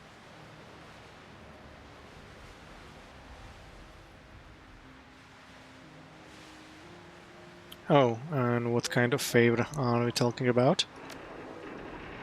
The kind that I can't trust my brothers in uniform to help me with. The kind that you go to a Shadowrunner for.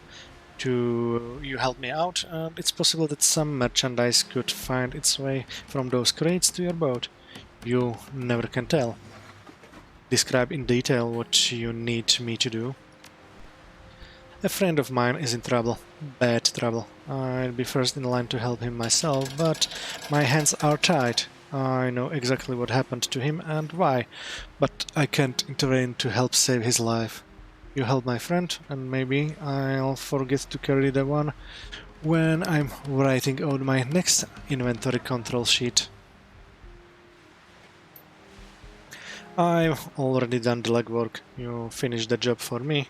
See to it that my friend gets the help that he needs, and there will be a nice payday in it for you. And maybe a clerical error or two related to the gear in those crates.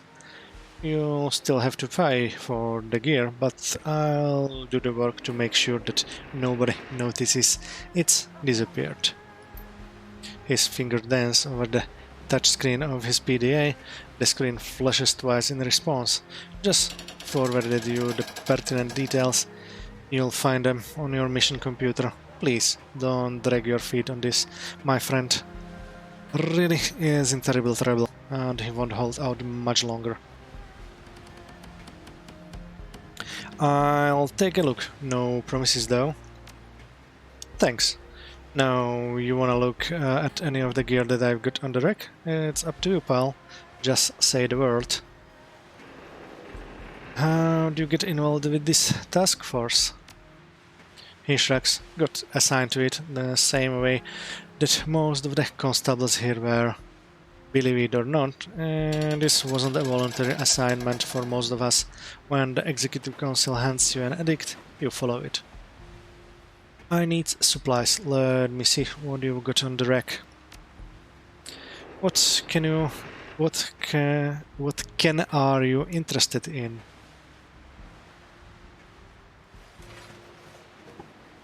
One by one. What do you have in terms of armor? Okay, so we have 416 yuan. Nothing. Nothing.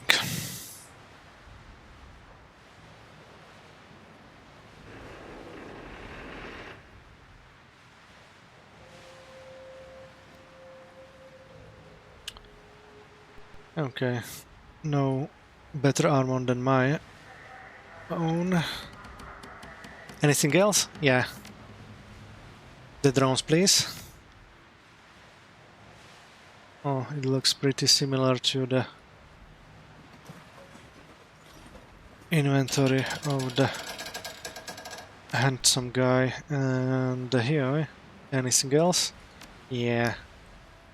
What else? Guns and grenades.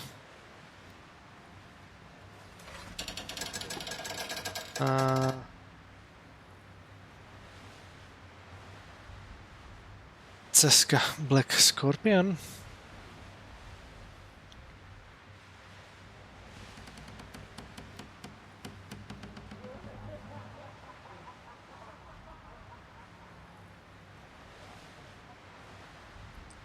Okay, most of the stuff I can't use. Maybe the grenades will be interested, but the best one are pretty expensive. Anything else? Yeah, magic items. Weapons. Oh, I have no conjuring spells. Key consumables. Nothing here which I can use. Okay, with the exception of shamanic self. Anything else? No, thanks. Suit yourself. So you have some other business here, or see you later, and walk away.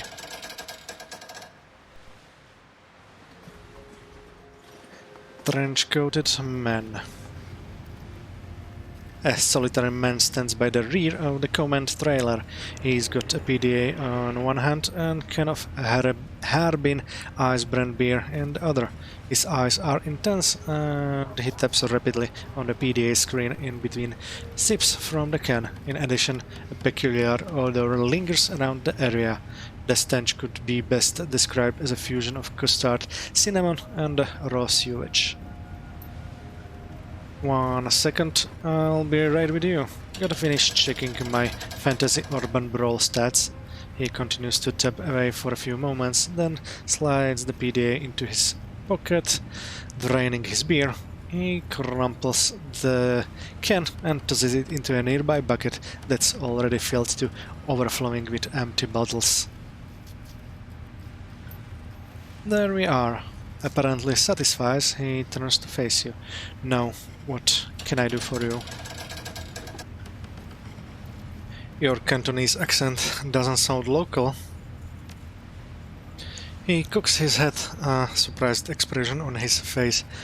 Good ear. I moved to Surabaya about 15 years ago, and I learned Cantonese from a neighbor. If my dialect sounds odd, that's the reason why. I never expected my Cantonese to come in handy, but here we are.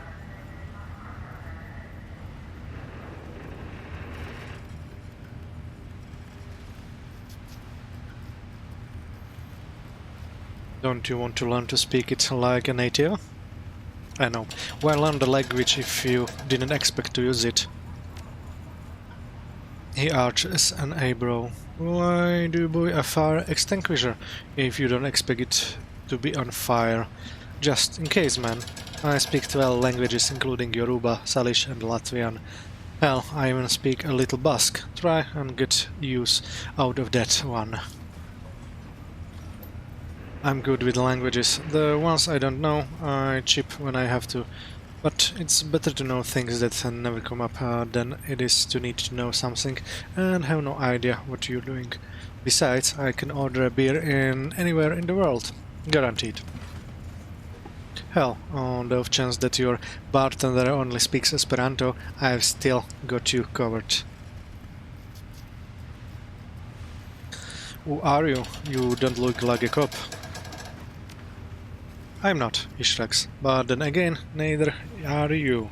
We're in the same boat, freelancers that Lam and Q need to get their job done. No, I know what you're gonna say.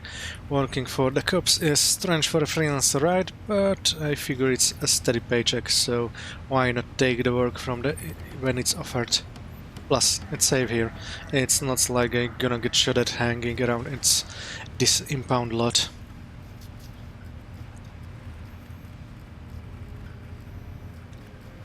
Yeah, but isn't getting shot at just a part of life in the shadows? Maybe for you. I'm more of a stay-at-home decker, personally. Remote jobs only. Thanks. I've been shot at a few times, and I gotta say, I'm a little bullet averse. The name's Levick Stalls. I'm this little possessed Matrix backup of the book's variety. Mamu, but then you probably know that already. Yeah, I know you are. Kyo and Lam have been keeping tabs on you for a long time now. Longer than I've been here anyway. With a little luck, you people will be able to get this whole situation wrapped up soon. Then I can collect the money I was promised and maybe get the hell out of Hong Kong for good. What's that horrible smell? Durian. Want some? He snatched a plate of food from the chair next to him, holding it out toward you. The fleshy blobs of yellow pulp are definitely the source of the stench. As the plate gets closer, other smells assault your nostrils: cheese, raw ethanol, rotting onions, and raspberries, among others. How can you eat that awful stuff?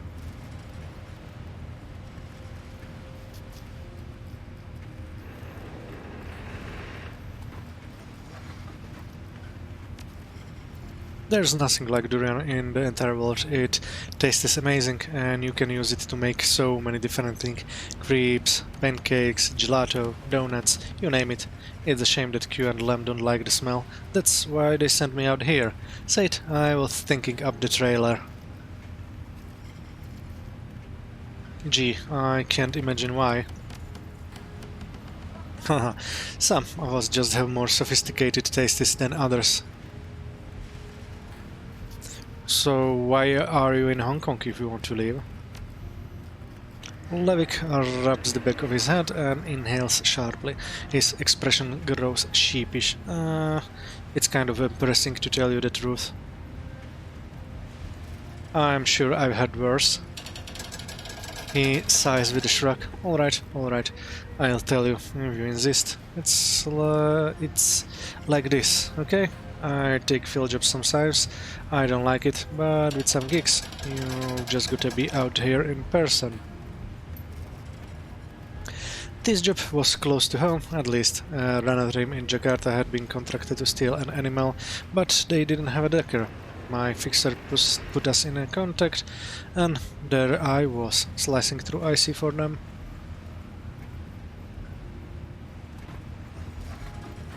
An animal? Why would you be stealing an animal? Well, some people use bear gallbladders and rhinoceros horns for medicine, right? I think that it was something like that. His mouth dips into a frown. Believe me, I didn't expect to be breaking into a zoo in the dead of the night. Hold on a second, you were stealing from a zoo? Sure. I mean, I guess that sounds kinda cold, but where would you go to find rare animals? Pet store? The client wanted this particular kind of dolphin, a storm dolphin, that's what they called. They cause storms, shoot lightning, drone sailors. They're real jerks, actually. Storm dolphins are jerks. So, anyway, I'm jacked into the water flow control system for the Dagunan Zoo using an unshielded data line by the chimpanzee exhibit. It was set up so that this one system controlled by the water supply for all of the exhibits. Pumps, drains, the works. The plan was to hook up a tank of Somas contact anesthetic to the water system, pump it into the storm dolphin tank, and put them all to sleep. Why not just put one in a bag? And have a pissed off weather controlling dolphin shooting lightning bolts everywhere? He shakes his head. No, thanks. We didn't want to light up the sky with a cetacean rendition of Thor storming Jotunheim. So, everything's going fine so far, yeah? I hacked the injection system that the zookeepers use to keep the water within acceptable pH limits for each tank, and the Somas 3 is gonna get piped in. What I didn't realize was the chimps has woken up and had been getting more and more annoyed that I wasn't paying them any attention. They've been throwing stuff at me for a while, sticks, bit of the bark, stuff like that. Right as I'm about to start the Somas repump, one of the chimps nails me and that with a damn rock. Worse than that, when it hit me, it broke my cyberlex lead of jack. Worse than that, when it hit me, it broke my cyberlex lead off in my jack. That's some bad timing. That isn't the half of it. Since I was halfway through starting the pump sequence, when I got dumped, the system thought that I'd given it a half-finished command. So what does it decide that I wanted? To clean the dolphin tanks? Of course. So it up and opens the service hatches on the side of the tank. Are you kidding me? I swear on my mother's grave, I'm not. So, the rest of the team is suddenly bowled over by a flood of seawater and pissed off, man-hating lightning whales. They came streaming out of that tank like a bunch of rubbery valkyries, chittering and squeaking to the high heaven. All the while, they were blasting the hell out of everything with lightning. Suffice to say, the debacle wasn't subtle. Maria Mercurial laser show probably would have attracted less attention. Within minutes, the cops came screaming in to investigate the reports of gunshot and strange lights in the sky, and I had to bail out of there as fast as I could. I could swear that those storm dolphins were laughing at us too, even while they were flopping around on the concrete. Is the client mad at you? Everyone's mad at me. The team thinks that I screwed them over. All of the storm dolphins got killed, so the police want me for that, and the client wants me dead because I caused him his medicine. Sometimes at night, I still hear the squeaking. Gives me chills. See you later, Levick. Try not to break into any more zoos. Yeah, good luck to you too. Wow, what a story.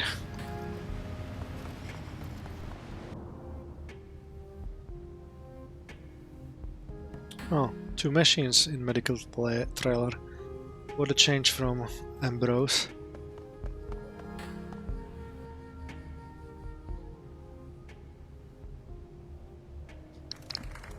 A long surgical bed illuminated in blue extends from the kiosk.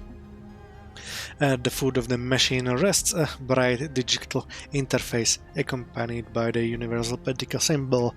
The video demo of the kiosk's various medical procedures tips as it senses your approach. The screen switches its display to a generic greeting. Automated health service station number 1-7730S. Patient recognized as male, dwarf, adult. A bright red smiley face appears on the screen. How may I serve you today? Choose the option marked Automated Procedures. Error. Derek's smile face suddenly turns into a sad frowny face. Scanner results show no internal or external damage that requires emergency medical attention. Please select a valid option from the list below. Choose the option marked Medical Supplies.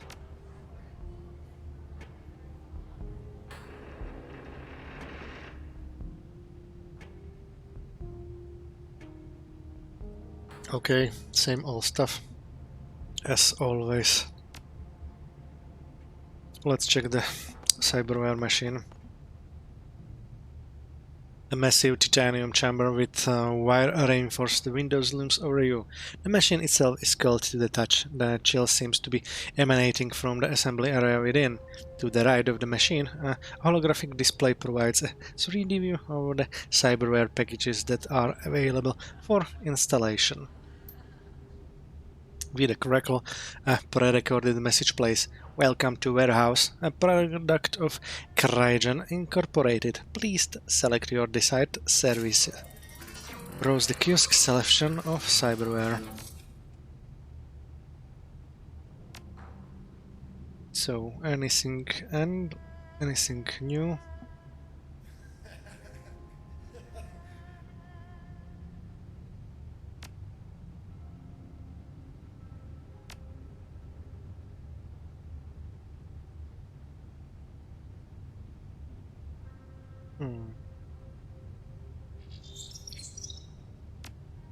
Well, for 400 I cannot buy a lot of it, but just to check if anything have been added. This one could be nice upgrade.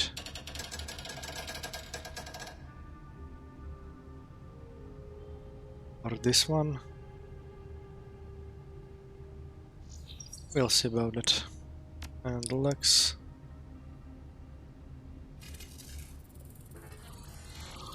Well, first I need to get some money.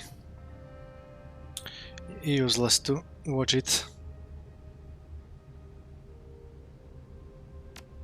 When we have empty wallet, or in this case empty credit sticks. Okay, this is the Jomo.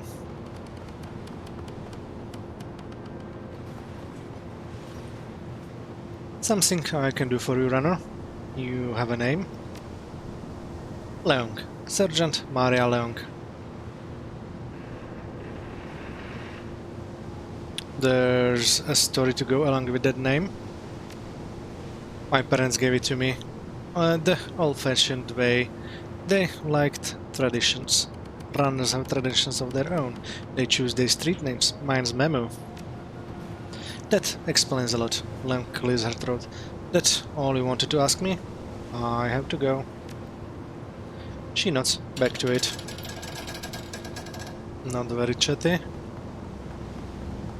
Okay, let's talk to Jomo and then check the mission computer to see what the quartermasters have added to our mission list. Captain Jomo stands beside his speedboat, surveying the docks as if surveying his kingdom. His stance is relaxed, but an air of impatience lingers about him. His narrowed eyes and crossed arms suggest that he's been waiting for a while. As you approach, his eyes light up and he throws his hands into the air. Jomo claps you on the back, grinning widely. Oh, my friend, finally they let you out of that ugly shed. I thought they'd be many more hours at least. They have no sense of urgency.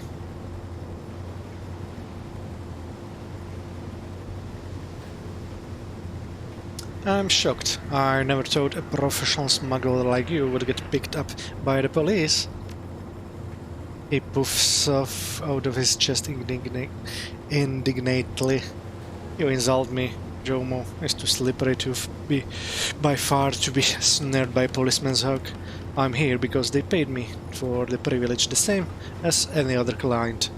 What does Jomo care if they wear badges and uniforms? Nguyen is Nguyen, is it not?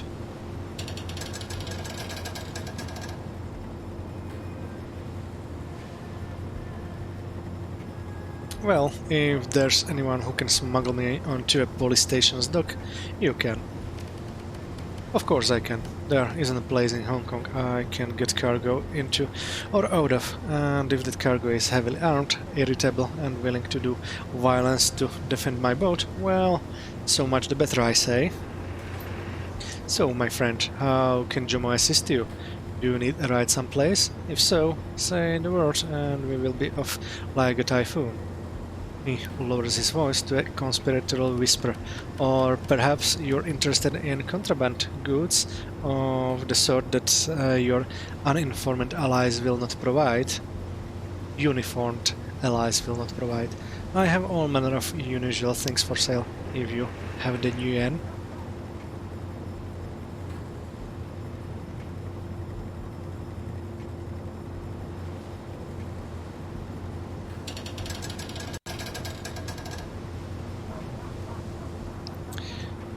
What kind of unusual things?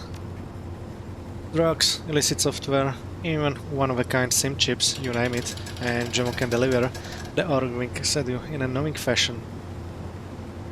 One-of-a-kind SIM chips? Color me intrigued. A single SIM, truth be told. Jomo has no idea where it came from, but it seems like something that was custom-made. He pauses briefly to chew on this word. It is a, shall we say, specialty product. I haven't tried to open it myself, but the label on the chip says Rat Party SIM. I do not know who would commission such a thing or why, but I will give it to you for 15 yuan. Surely, it's a bargain at that price. The mysteries of the Rat Party are surely worth such a paltry sum. 15 yuan? What the hell, why not? Give me the chip. Very good indeed. You never know when you need one of those. Yes? He nods decisively and stamps a foot. Now, let us speak of this no more. The smiles come back, brilliant as ever. How else can Jomo help you? Say the word, and I will accommodate. That's a hell of a speedboat you've got here. He beams at you, his tusks glinting. A thing of beauty, isn't he? With Jomo at the wheel, the drunken mistake could outrun anything on the South China Sea.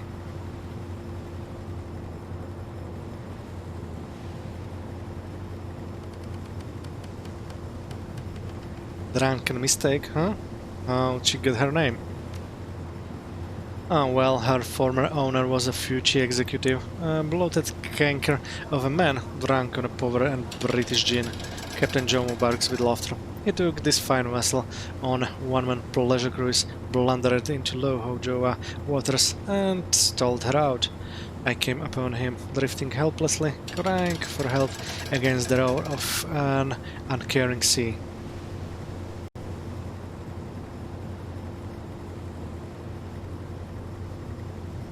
And you put him out of his misery, did you? Jomo steps back in mock indignation. No, never.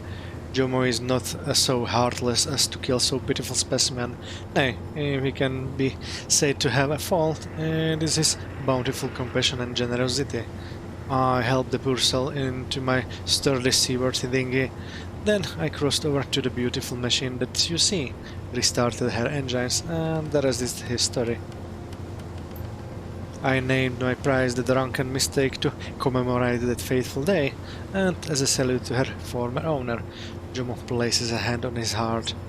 May he live a long, besotted life, wherever the tides may have taken him, and if the waves dragged him down before he saw land again, let him drink forever in the afterlife.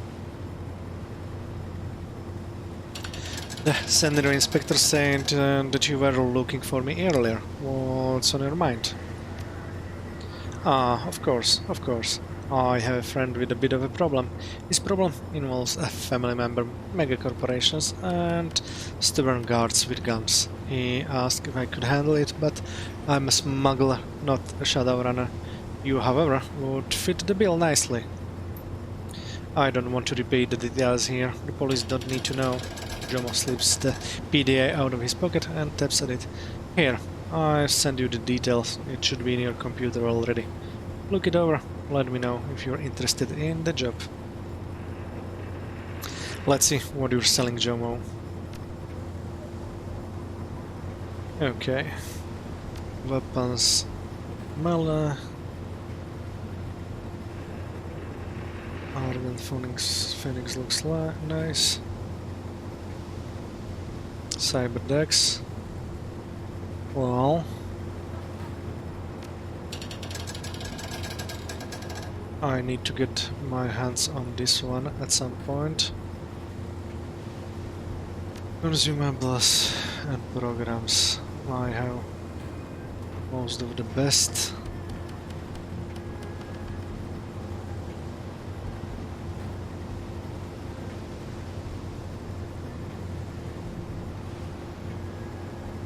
Well, at some other time when I get a little bit more money. You need anything else? See you later, Jomo. Edit Simpsons chimp, not a chimp, a chip into my inventory. Let's see if GOG has some use for the rat party.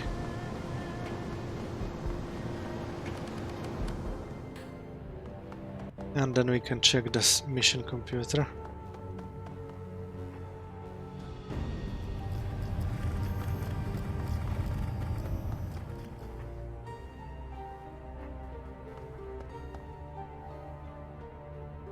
Hey again, Memo. What's up? Gotta run later. Okay. No red party for her. So let's check the 2 new missions in the mission computer. A blinking message in the upper right corner notifies that you have 4 unread messages. 4. Let's check the Shadowrun BBS. Empty. Okay, check your inbox for new messages. You have 4 unread messages.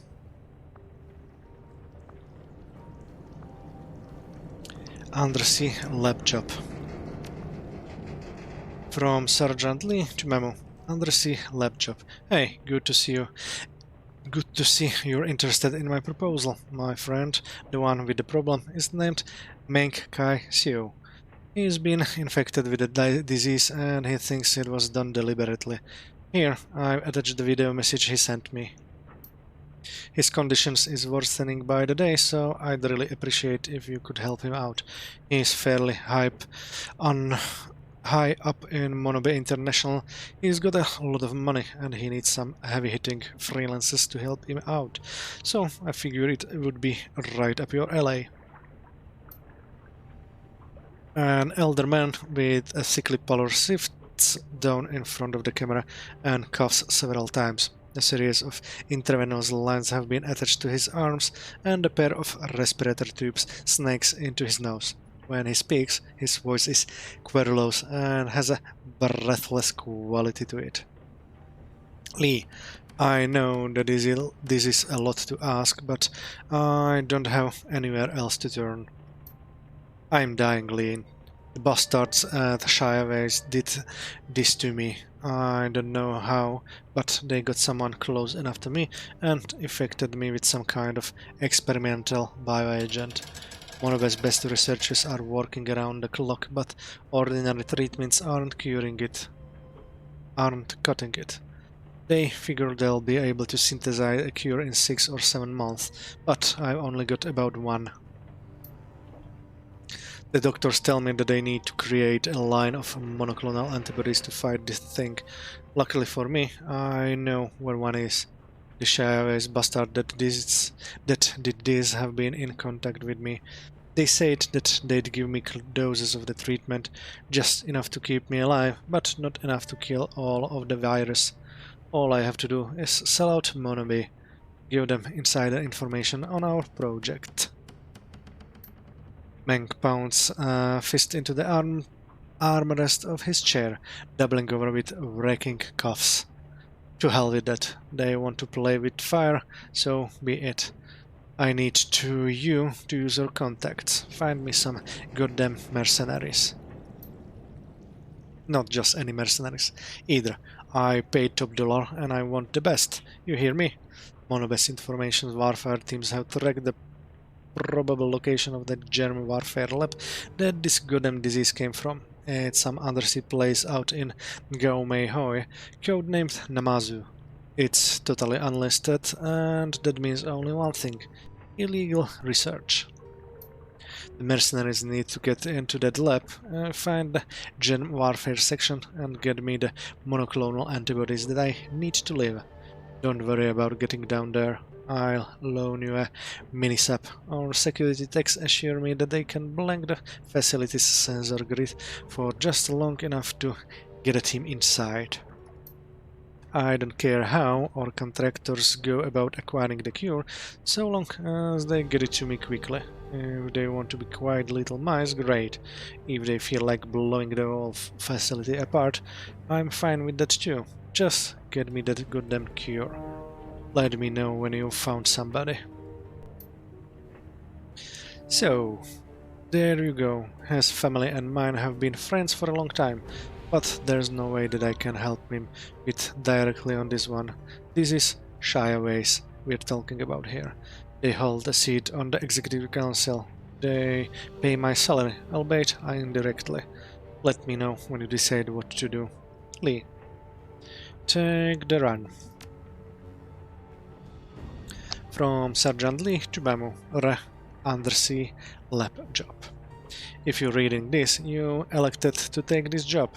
This automated lab Lee has let Meg know, and the minisub should be prepped and ready when you arrive. Go tell Jomo, and he'll tell you to the submersible. You have 3 unread messages. Prisoner liberation. From Jomo to Memu. Subject: prisoner liberation. Oh, my friend, here I am, emailing you about a rescue mission that I was made aware of.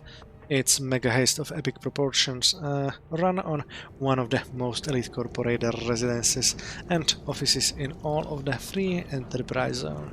Ain't nobody pulled a haste like this in a long time. I'm getting excited already. With a big family like mine, we make a lot of friends. My second cousin on my stepmother's side dropped me a line last week, because one of her friends, a man named Martin Lai, has a big problem. She figures maybe Jomo can help, because I have a lot of friends like you. So I say to my cousin, hey, I smuggle things, I'm no Shadowrunner, but I do know some runners that I could pitch this idea to. She says, fine, tell them Martin will pay them a hell of a lot of yuan. But did we better be really realistic, be really fantastic at this? Because if Lillian dies, it's my ass. No problem, I'll tell her, so naturally I think of you. Martin Lang works for Yamatetsu. Yamatetsu and Fuji Industrial Electronics have been butting heads here in Hong Kong for a while, scrapping over who has more sway through the Executive Council. I'll make the long story short.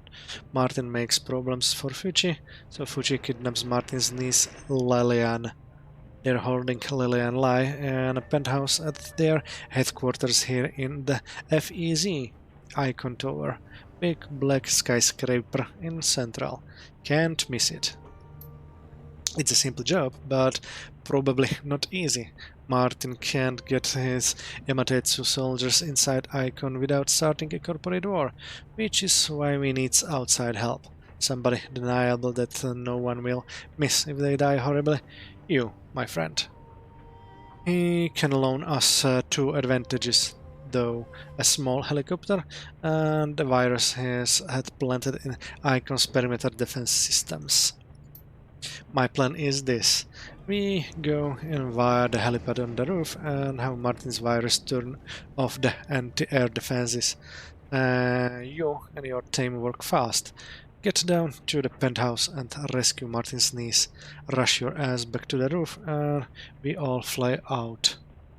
From there, we meet up with a team of Yamatetsu hired mercenaries who will act as a protection team and get Lillian back to Martin. Easy, no? So, what do you say? You want to break into one of the biggest corporate buildings in the city? Steal a princess in a tower? And thump your nose at a AAA megacorp? I sure as hell I do. Take the run. From Jomo to Memu. Subject, prisoner liberation. I'm not here right now, but you should be nearby. Come see me, and I will get you to Icon Tower. You have 2 unread messages. Gearing up. From Senior Inspector Lamb to Memu. Gearing up. If you find yourself in need of gear or supplies before you run on the Tiger's Dance, speak with Sergeant Lee. He is the task force quartermaster and he has been instructed to equip and supply you as if you are one of us. You'll still need to pay for your gear, but as he has an extensive stock of security-rated firearms, that might interest you. If you need medical supplies or cybernetic enhancements, you'll find automated kiosks in the yard that can serve your needs. For anything else, I recommend talking to Captain Jomo. He can supply you with whatever we can't. I only ask that you keep your business between yourselves and that you leave me out of it. Even if you feel prepared, I'd recommend that you look at what the yard has on to offer before you head to the Tiger's Den. It's better to be overprepared than it is to get caught flat-footed. Best of luck, Lamb. You have 1 unread messages. Tiger's Den infiltration recap. From Senior Inspector Lamb to Memu. Subject: Tiger's Den infiltration recap. Attached to this email, you will find a brief recap of our conversation regarding the Tiger's Den. Please save this for your records and review as necessary. Lamb. Tiger's Den infiltration. Mamu and team runners to be conveyed to the Tiger's Den by Jomo. Upon entering facility, runners are to secure access to the 2nd floor and its evidence room. Once said access has been attained, runners will proceed to evidence room and gather evidence of criminal activity on crate. When evidence has been gathered, runners will evacuate to their insertion point for extraction by Jomo. Use of lethal force authorized but strongly discouraged before evidence has been gathered. Principals Q and Lam will observe operation from offside. Their role is limited to observation only. You have 0 messages. Go back and walk away. So, new objectives: infiltrate the Chavez Research Laboratory and travel to Icon Tower and rescue Lillian Lay.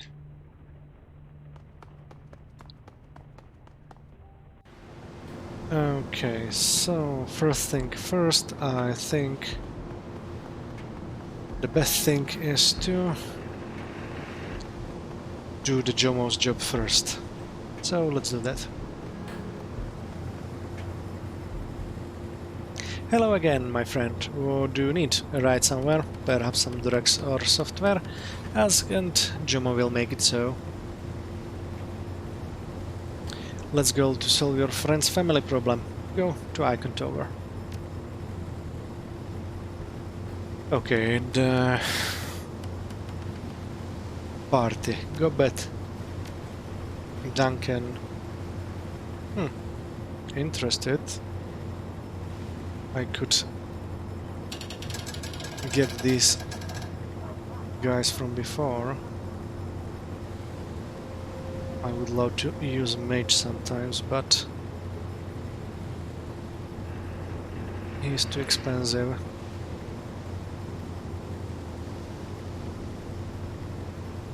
And the last one will be... oh, no Duncan. Raktar, and the last one. Gaichu or Duncan? I take Gaichu this time. Okay, let's go. travel to the icon cover. Confirm.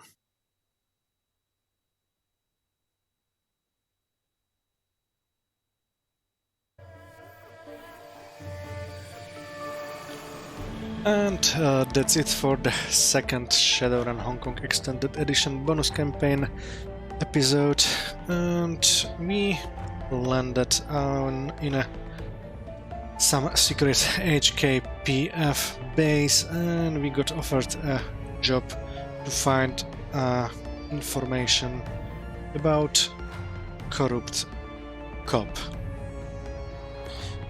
But first, we have also some other jobs to do, especially from our old known smuggler Jomo, and we will be helping him first, but that will have to wait for another episode. So for now, thanks for watching, and if you enjoyed as much as I did, feel free to follow me on Twitch and subscribe to my YouTube channel. I'll see you soon. Enjoy the rest of your day.